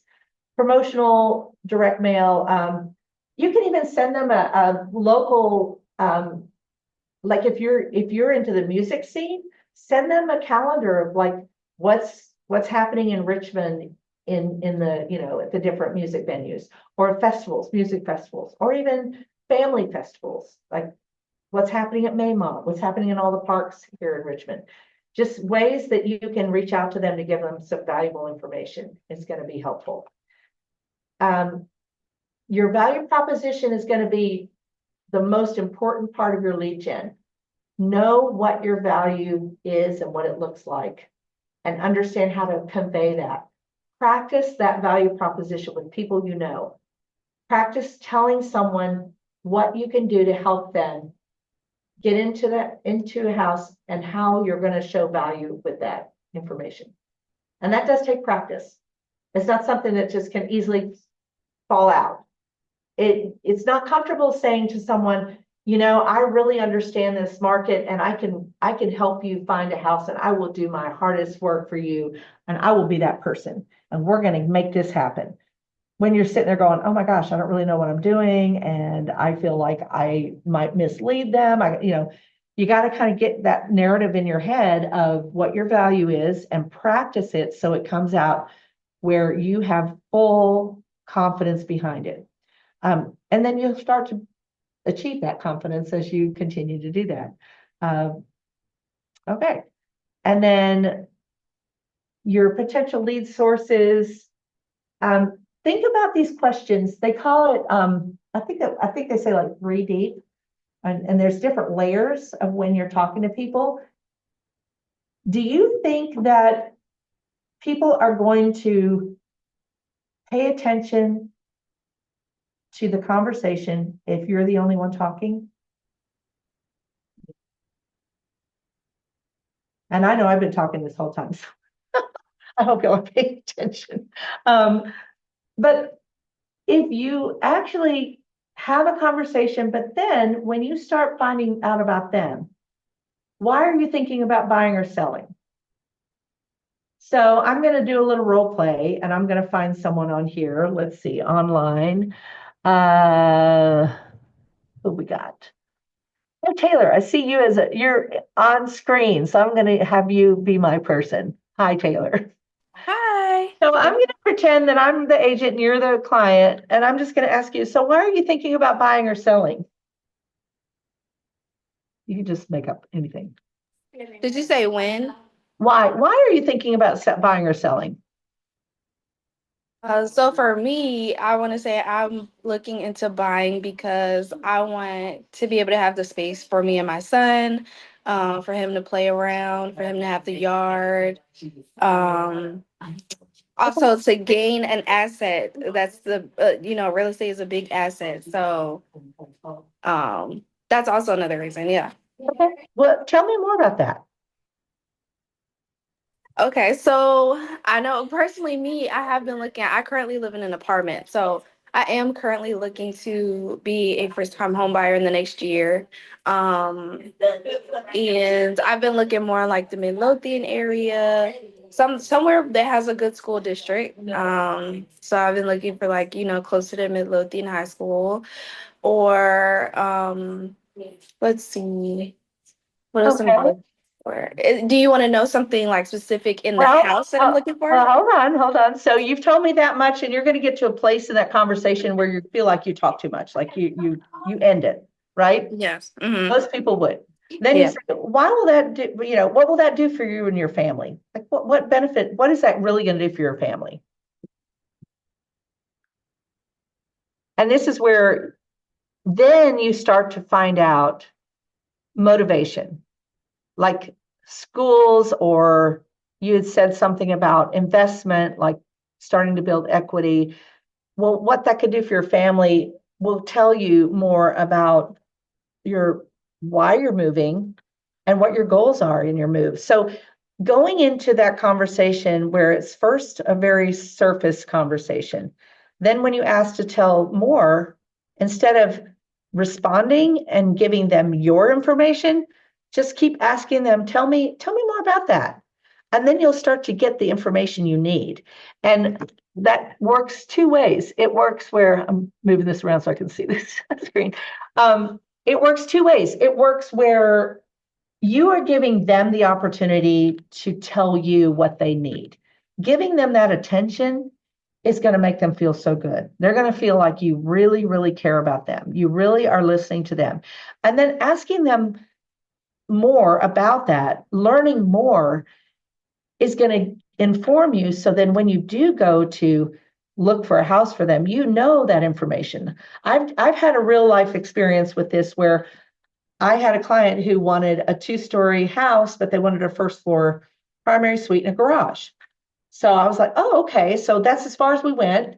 And I started sending them properties, and they sent back and they said, oh, we can't have that driveway that's got that pitch. We have to have a flat driveway. So I had to ask them, oh, I didn't realize that. So why is that you need a flat driveway? Oh, well, my mother is in a wheelchair, so we would need wheelchair access. So I was like, oh, well, that changed the whole thing. So learning that, getting yourself into that conversation is going to give you so much more information if you just ask them, tell me more, tell me more. And you can do that about 3 times and you'll get some good information. So it's just really important when you're doing your follow-up with someone who's interested in buying or selling is have those conversations. Yeah. So thank you, Taylor, for being a volunteer. I appreciate it. Anyway, so any ahas about doing this conversation with clients and how to get their business? I mean, the biggest thing is she's gotta stay top of mind. You gotta always stay in their presence. Always stay top of mind. So my aha is those systems that they have in place of the 19 connections for your leads, that if you follow that system, it's going to generate that business for you. And it's going to create an easier way to manage a number of leads. It just makes it, instead of like playing catch up. I know myself, I find myself, if I just fail to do something, and I'm like, oh my gosh, I forgot about these people over here and I need to reach out. And, and then I'm like, oh, but I'm leaving these people out. So I'm like, not in a system, I'm in a whirlwind. So the systems just help keep everything kind of in place. Okay, so we're going to talk about post-lead follow-up. So follow-up, like I said, the fortune's in the follow-up. When you get a lead, if you don't follow up, they're not a lead. That's the end of the story. They are not really someone that you're going to work with if you just talk to them once. So you want to follow this pattern. I'm going to move this out of the way. Sorry, blocking the whole thing. There we go. Yeah, so you capture a lead through prospecting and marketing, and you want to have that 2-way communication. You want to have that conversation to get that person as a contact.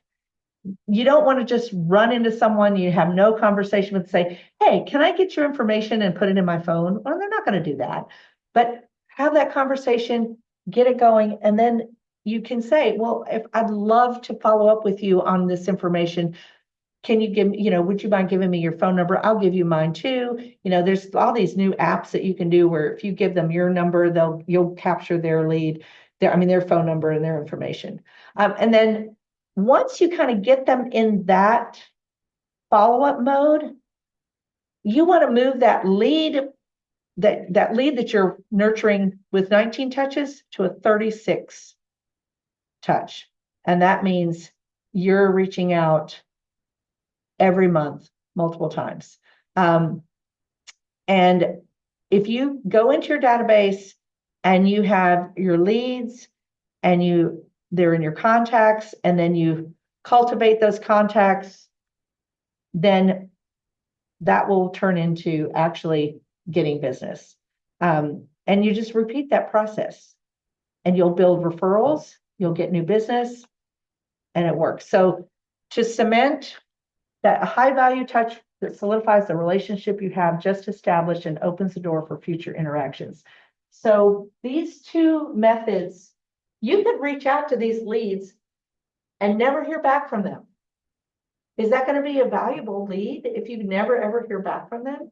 Yeah. So you got to have the 2-way conversation. So the one cement of that is to actually get a response and create a relationship through that touch. And that means you've cemented it in, you've got them, and that's going to be your value.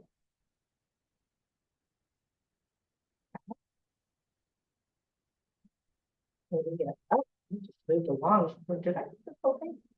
No way. Hold on.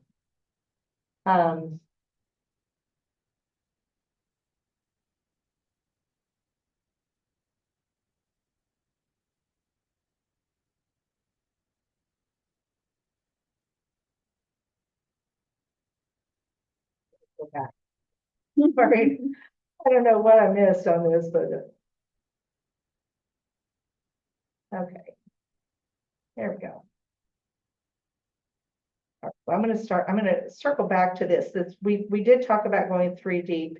You want to make sure that you have all the different ways that you reach out to these same leads. So say you have a lead that you're calling, you also want to reach out to them by inviting them to something. And then say they're looking for a house in a neighborhood where you're hosting an open house, reach out to them and invite them to the open house.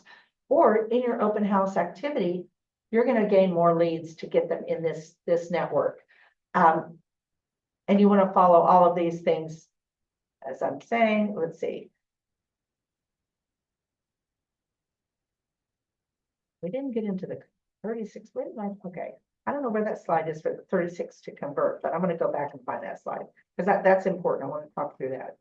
Okay, 36 to convert. So your 36 touches is really a system that so many agents use that create business. So your 19 to connect, that's how you're connecting to that person and keeping them keeping yourself in front of them. The 36 to convert, you're calling them 4 times, then every other week, you're going to email them something of value because they are interested in buying a house or they're interested in selling the house. So you keep in front of them every other week with some valuable information. And it may be valuable to their neighborhood, what's happening in their section of town, what the market looks like. And then get them more involved, invite them to 2 different things that you're having. And it may even be something that someone else is having, you can meet them there, just keep engaging with them. And then the direct mail, you want to do that 4 times. So these models are in command. There are smart plans that follow these models. And that smart plan is so cool because you can set them up where you're going to get reminders to call these people. Then you're going to get reminders to send these emails out. You can set it up where you can actually have it all set up to send. So you don't have to go back and do each one. So they do have the 19 to connect smart plan, and they do have the 36 touch smart plan. Learn about smart plans. I think that's coming up in one of have we had one of those yet in Ignite? Have we done smart plans, or it might be coming up? Yeah, so that is going to be the one thing, if you can take away anything from this class, is following all the different methods of lead gen, getting them into this system is going to be where you get your business. It's March 19th. March 19th. Okay, so don't miss that. That's on Wednesday. Yeah, that's coming up.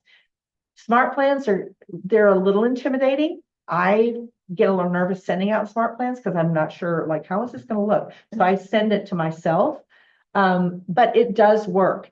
And if you put your open house leads in a smart plan, it's amazing how it just keeps you in front of them and you don't have to do anything but just set them up and then it will do it for you.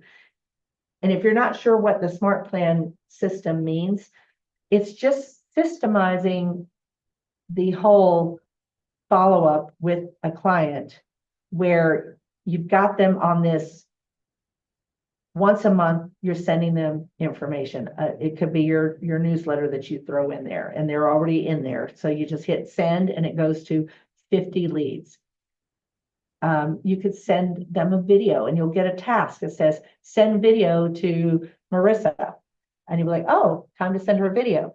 The direct mail, you can set that up where you're going to have that function twice a year. And then that one touch, you can, say, it'll remind you, you're going to have your big event, and then you throw that out. So using that system is just going to help you continue to build more business. Because right now, most of you may be in a place where your business is, maybe you have, in your pipeline, you may have 10 people that you're nurturing right now. Well, that's somewhat manageable, but what if that 10-person pipeline turns into 50 people? You have to have a system or you're going to lose them. So that's why these are really important pieces to the whole thing. So I want to go through this question too. When is it best for me and my business to do lead follow-up? So let's just say, oh, that's for time blocking. So I'm going to go to one other question. So when would be a good time to lead follow-up when you get that lead? Someone give me an idea. In 24 hours. Okay, so I'm gonna just use something that I think will be easy for y'all to get. Say you host an open house. What time frame should you do your lead follow-up from that open house? Well, I do initially like thank you for coming right after, but I think it's like within 24 hours. But I try to do mine that same day. Like, so after I wrap up, I'll sit down and send out a thank you text message to everyone if they don't have an agent. Okay.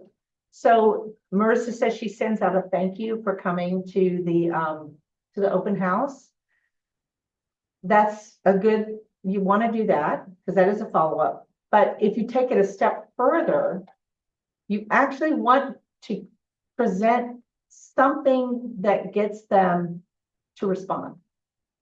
And that could be something like, say they came to the open house and they were asking about certain things. Well, I've had people come in and ask, well, do you know how old the roof is? Right. And you don't.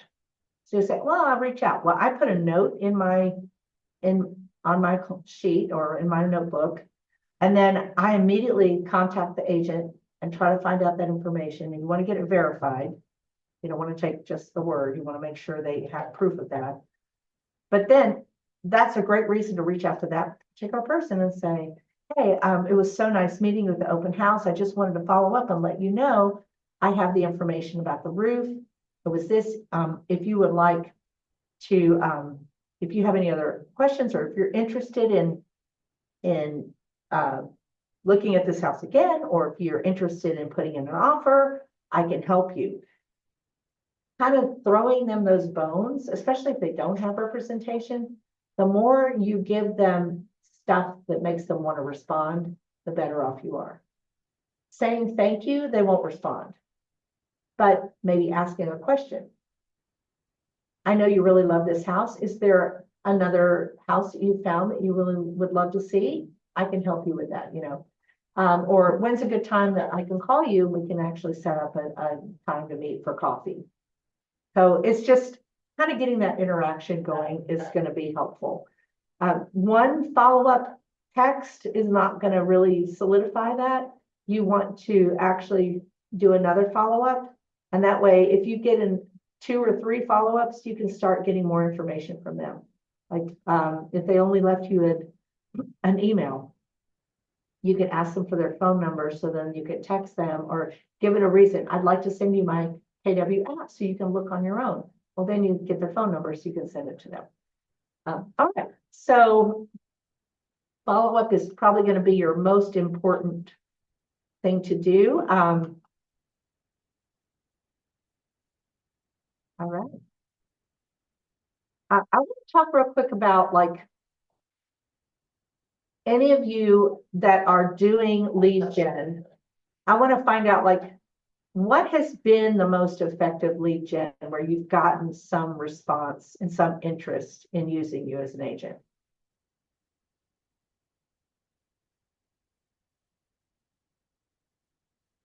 Is Riley still there? Riley, are you still there?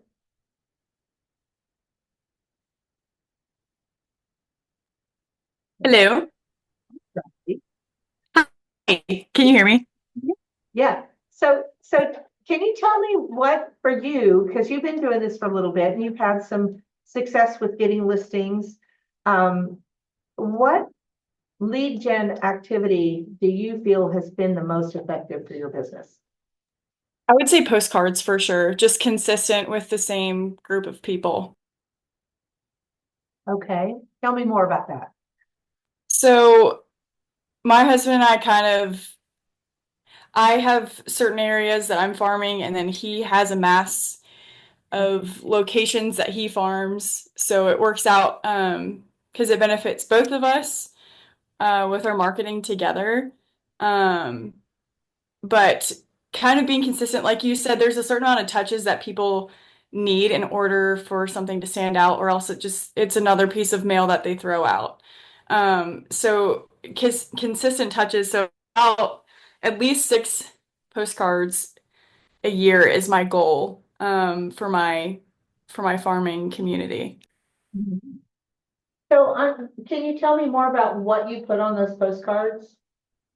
So kind of a call to action, making sure I put that on each. So either a QR code, home evaluation, or just an event in the local area, sign up now, just anything that would give them value versus just saying, hey, this is what I do, this is what I did.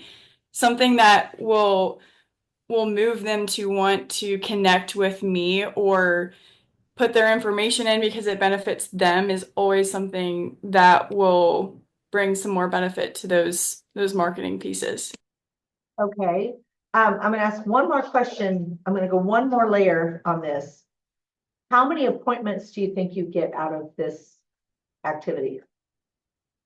I've had most of them on the phone. I've had 2 in person, but it took a while for me to actually meet with them in person because they just were curious about their market pretty much, and then they really weren't thinking about immediate action, just wanting to know more. But again, this is still new for me, so I'm still doing it for my personal business, within the last couple months, but my husband's been doing it for a while, so I'm able to see his results, and then that's kind of been something that I've started to do. Great. I love that, Riley. Thank you for sharing because I know, um, the goal is, of course, to get business out of these activities. In order to really solidify that business, you really have to make an appointment of some sort, whether it's a phone appointment or it's a meeting appointment, but getting you in front of that person and getting to the level of a buyer presentation, listing presentation, and getting them to sign the agreement. Those are the steps you want to actually try and achieve through these activities. And we haven't really gone to that place, but we can talk about all the different things we can do, but the goal would be to create appointments and get business that is actively working to get to close. And as you move forward and Ignite, you're going to get more information about how you actively get a buyer, how you actively get a listing, and how you get to close. So, yeah. So would someone else like to share with me a different activity that they do that's bringing them the most success?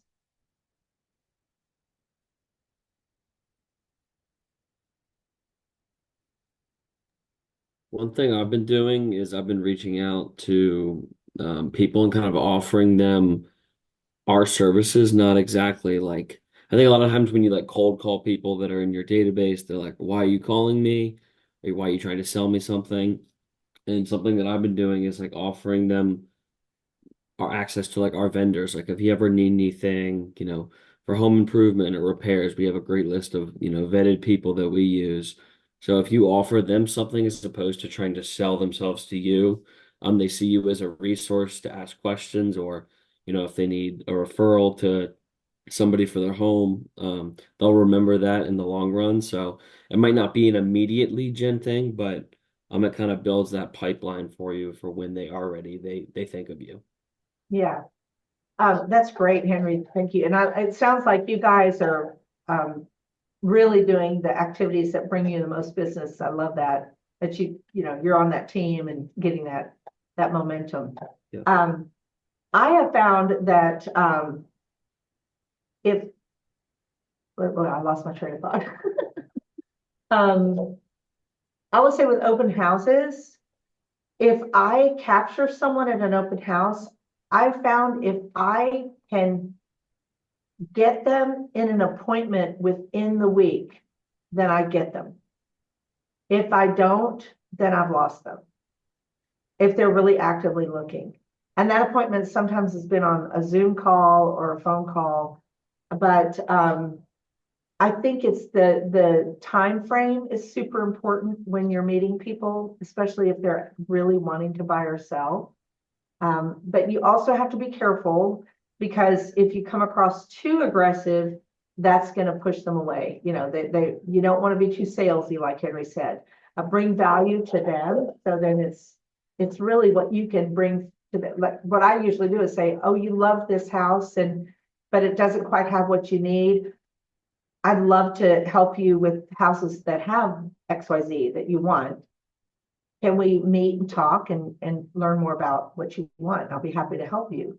I found at open houses, I'm meeting more and more people that are moving in from out of town, so they don't know Richmond. So bringing that value to them also has been important as well. Okay, would anybody else like to share? Now, this is where I'm going to ask you to share something that hasn't worked, that you feel like you've done pretty consistently that is not working.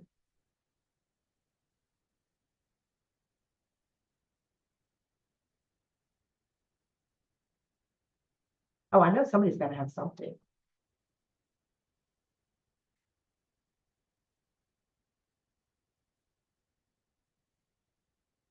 Anybody? Marissa? Is there anything you've been doing that you feel like you're not getting much result from? I'm starting to hone in. I would say more that I was kind of all over the place. And so I'm finding now the importance in focusing on 2 to 3 things versus just all the ideas that pop in my head. So I've been working towards that. So just trying to restructure and pick a couple of things that I'm really passionate about. Okay, I love that. So Marissa was saying, I don't know how many of you can hear her, but she was saying how she's finding if she does too many things, it really does make it less effective, and instead focusing in on like 3 things. And that's really important, I believe, with anything we do in business. You have to remember that, first of all, you want to really put most of your effort into the lowest hanging fruit, the people that are willing and ready buyers. People you meet at open houses typically are those people. Anybody that tells you they want to buy a house or they want to sell their house within the next year, those would be people you want to really stay in front of as often as possible. But if you find yourself looking at this list of prospecting and marketing and lead generation, and you just find, oh my gosh, well, I got to do this and I got to do this, and you find yourself doing 10 different things. So, it's like being a jack of all trades, master of none. That's kind of the same thing. Like you try to throw it all out there, but you really fail at all of it because you just haven't really given each part enough attention. So I would say find really recognize what is working. What is working means you're getting response. It means you're getting appointments. It means you're gaining buyer agreements or listing agreements. And then you're getting your contracts. If if you can still nurture people, but I know I had a couple who I met at an open house, and they seemed very active to move to Richmond in April from New York, and they had a high budget. So I got them and I got an appointment with them, and they've come down 3 times that I've shown them houses, all 3 times, have them under a buyer agreement. Well, this last time, they all of a sudden told me they're not sure if they're going to move to Richmond. They're thinking they might move to upstate New York. And it was like, okay, what do I do? Because I've now invested a lot of time with them. But now I'm really trying to just be conscientious of like, not to bug them to death because they've already told me they may not move to Richmond. But now I'm just going to check in like they would be a lead nurture instead of an active client. And that will happen. But be careful not to get yourself into that cycle of putting all your energy into someone who is a prospect and not a real business, a potential client. Try to focus in on the people who are going to bring you the business the soonest first, and then nurture the other ones. Put them on those drips, those neighborhood nurtures, and those 19 connect plans, 36 touches. Because you can only, and this I learned, Henry, from your mom. I don't know if Henry still did. Yeah. Your mom taught me this. She said this to me multiple times. You can only work with one.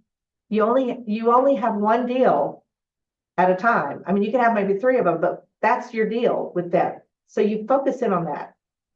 If you find yourself scattering yourself with them and maybe a prospect and, focus in on that deal and get through that deal and not make it any more monumental than that. And it will bring you more success with that client. And that's true. It's like really honing in on that client as you're taking them through the process, and not get caught up in like, I've got to do this 100 times over. Focus in on that one. Yeah. So would anybody else like to share? Alexis, I know you just got something under contract. Congratulations. Is that true? I don't know if Alexis is still there. She might have had to leave. I was gonna say, Peggy, Yeah. I think to go a little deeper on what you and Marissa just said, one, yes, because I had I guess they call it the spidey senses, or the spidey activity, where I was picking a million different things and not seeing success. And I don't think you don't see success doing any of the things consistently. If you pick, like we said, 2 to 3 things and do them consistently, but not only consistently, because one thing I learned in the last year was, okay, yeah, now I've learned all the lead levers, but doing less better, and by better being going deeper and having systems around those things. So not just doing open houses, but knowing that, okay, I'm going to pick my open houses on Monday. By Wednesday, I'm marketing online. By Thursday, I'm doing door knocking. By Friday, I'm putting out signs by 4 p.m. On Sunday, when I do the open house, I'm following up that next day or that same day. Like literally having a system around it, not just doing things and hoping to see a return, because then you're not really getting the value of taking the time to do the things. Right. And that's that 80-20 principle, right? Where 20% of your efforts should bring 80% business versus 80% of your efforts bringing 20% business. And it's, if you put your focus in on things that work and you hyper focus and be consistent, if it's working for you, keep doing it and it will work for you and bring you that business. Now, I will say, with that in mind, Sammy, thank you for sharing that, because it is so true. And as a new agent, you're going to find yourself experimenting a lot. You're going to try to find new ways to get business. And you're going to find things that'll fail, and you're going to find things that are successful, and that's all good. But if you can really nail down what works for you, stick with, grow on that, grow with that. Sphere. A lot of people really, really benefit from just focusing on their sphere. If you find that you have a good sphere and you're out cold calling people you don't know, that cold calling is going to be so much harder to gain a client out of just working with your sphere. and getting people that you know that know people and connecting. So I think it's really, you want it to be result driven. If you find your activities are just activity driven, you may not get all the results you want. But if you approach your activity as result driven of what result you get from that activity, it's going to be a different mindset and it's going to bring you more business. And I think also learning about yourself, about what is effective as you, the agent. Because like my method of lead gen may be completely different from, say, you, Sammy, you know? But if we both take whatever we do and we put it in a system where we keep it consistent and we know where we are in that progress, in the progression of building a client, that's going to save us from scrambling around and trying to keep up. It just makes makes everything more efficient. I don't know how many of you read The One Thing, but it's a really good book talking about how you really want to focus in on one thing. And of course, you're going to do more methods of lead gen, but really keeping in mind that your aim is that one thing, or you're in it for this one thing, and it's going to keep you really focused on getting there. Yeah, so I'm just going to now open it up to the floor. Anybody have an aha or an added thing they want to throw in with their lead gen? Anything super creative you've done that's worked?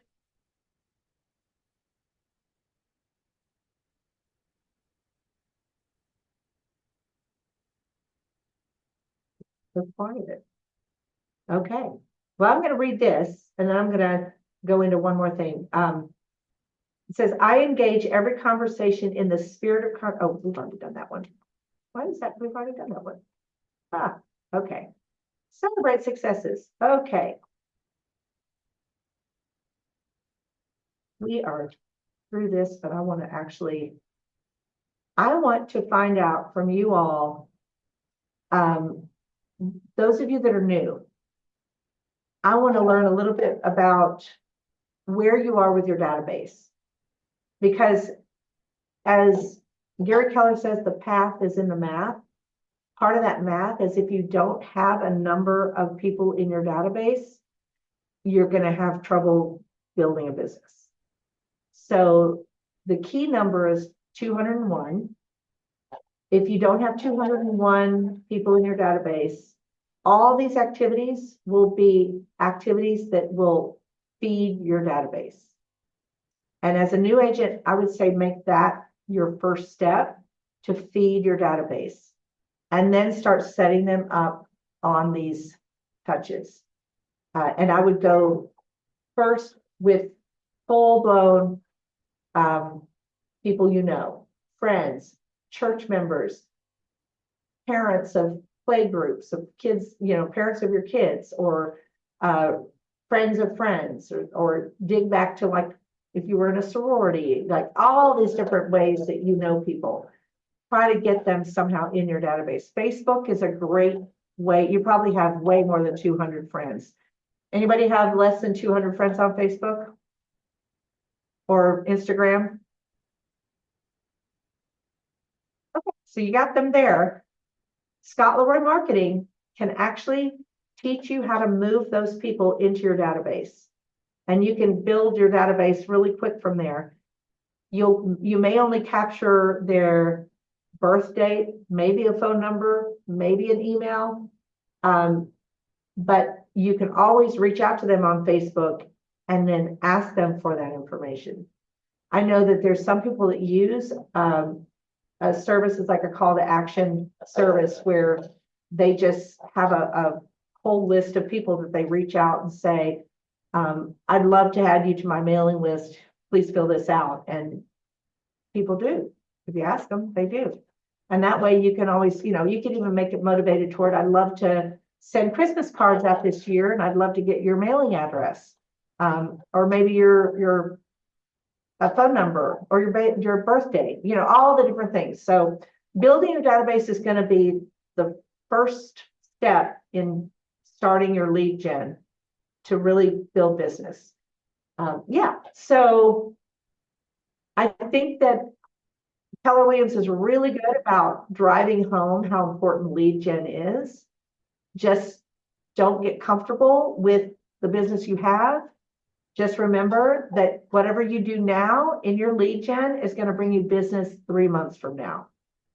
So if you currently have clients who are looking to buy and sell and they're working with actively, once they're in contract, if you don't lead gen right now, you won't have somebody in June. So just remember how important that is to keep that ball rolling. And those systems are going to really help you. MREA, which is the Millionaire Real Estate Agent, that book dives into a lot of the systems that Gary Keller has created that are proven to work. Like I say, the path is in the math. The numbers tell all. If you lead gen so many people, you're going to get so many clients out of it. Yeah. All right. Well, that concludes our 2 sessions. We did go, I got through early. I was surprised. I thought it was going to be late. Is there anybody that would like to just give feedback or give me any kind of ahas that you've had from talking about all this prospecting, marketing, doing your touches, looking at how you make your business more successful with the activities you do. Anybody have anything they want to share?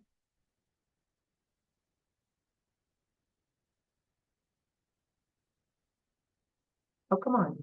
There's some people who have been very silent. Demario, you still there? You there? You still there? Yes, I'm here. Hey, Demario. So you're kind of new at this. So, and you've been very actively involved in learning. What do you have a takeaway that you've gotten from this, or something that you feel like it might be helpful to do in your business? The part where, let me think. I guess the vendor part, having events, making it fun to have generate more leads. Like, I remember one person on the online was saying, ask about the pool area at the hotel and have like hot dogs, burgers, and give back to the community while also generating leads, stuff like that. That part. I never thought about getting leads that way. Yeah. So what's really, I think what's cool about real estate is it's such a relationship business that if you think of it that way, you'll find that you nurture that almost on a daily basis. When you go out and, if you go out somewhere where you're by yourself, but you're around people, just a smile to someone, maybe a compliment, maybe just some level of engagement may strike that conversation and open a window for you to say you're in real estate. Now, even if it doesn't amount to anything, it gives you the practice to be comfortable saying that, getting into that conversation. Then having your events, I know that there's one here that does neighborhood stuff where they do like a block party, and she had giveaways at a block party. I think she hosted it once. And it was just being there as a real estate agent in the neighborhood with people she knew was really helpful and did bring her some business. I also think like latching on to something that is familiar. If you were in a club, or if you had some type of organization that you were a part of, create a reunion. A reunion is always a great way to get people in front of you that you haven't seen in a while. And everybody wants to see old friends they haven't seen in a while. That's a really great way to get people. I did a reunion for my business that I closed like 15 years ago. And I did a reunion, and I had little cards that I gave them to just give me their latest information. I asked them, would you like to be on on my mailing list, yes or no? And they all said yes. And then on the back side of the card, I said, write down a funny memory of your time there. And I got some really funny responses, and it gave me an opportunity to engage on social media and continue that. And it's reunited some relationships I haven't had in a while. So things like that are creative ways to get yourself out there and get people to know that this is who you are. Yeah. So I'm going to end early. How's that? Thank you all for being here and going through this. I hope that you can take away at least 3 different lead gen ideas that you're going to try to implement, and give it some time before you worry too much about the result. Give it a little bit of time and see how it works for you. And hopefully these tools will bring you some business. And keep coming to Ignite. This Wednesday is Smart Plans. And I think Seth, no, Yeah, Seth. that's with Heather. Oh, Heather Lamb. Okay. Please come to that one, because that's a great way to follow this class of learning about those smart plans and how to create smart plans for the different types of clients you have to keep them on that touch. All right, y'all. Well, happy Monday, and thank you for being here. Thank you, Peggy. You're welcome. Y'all have a great day.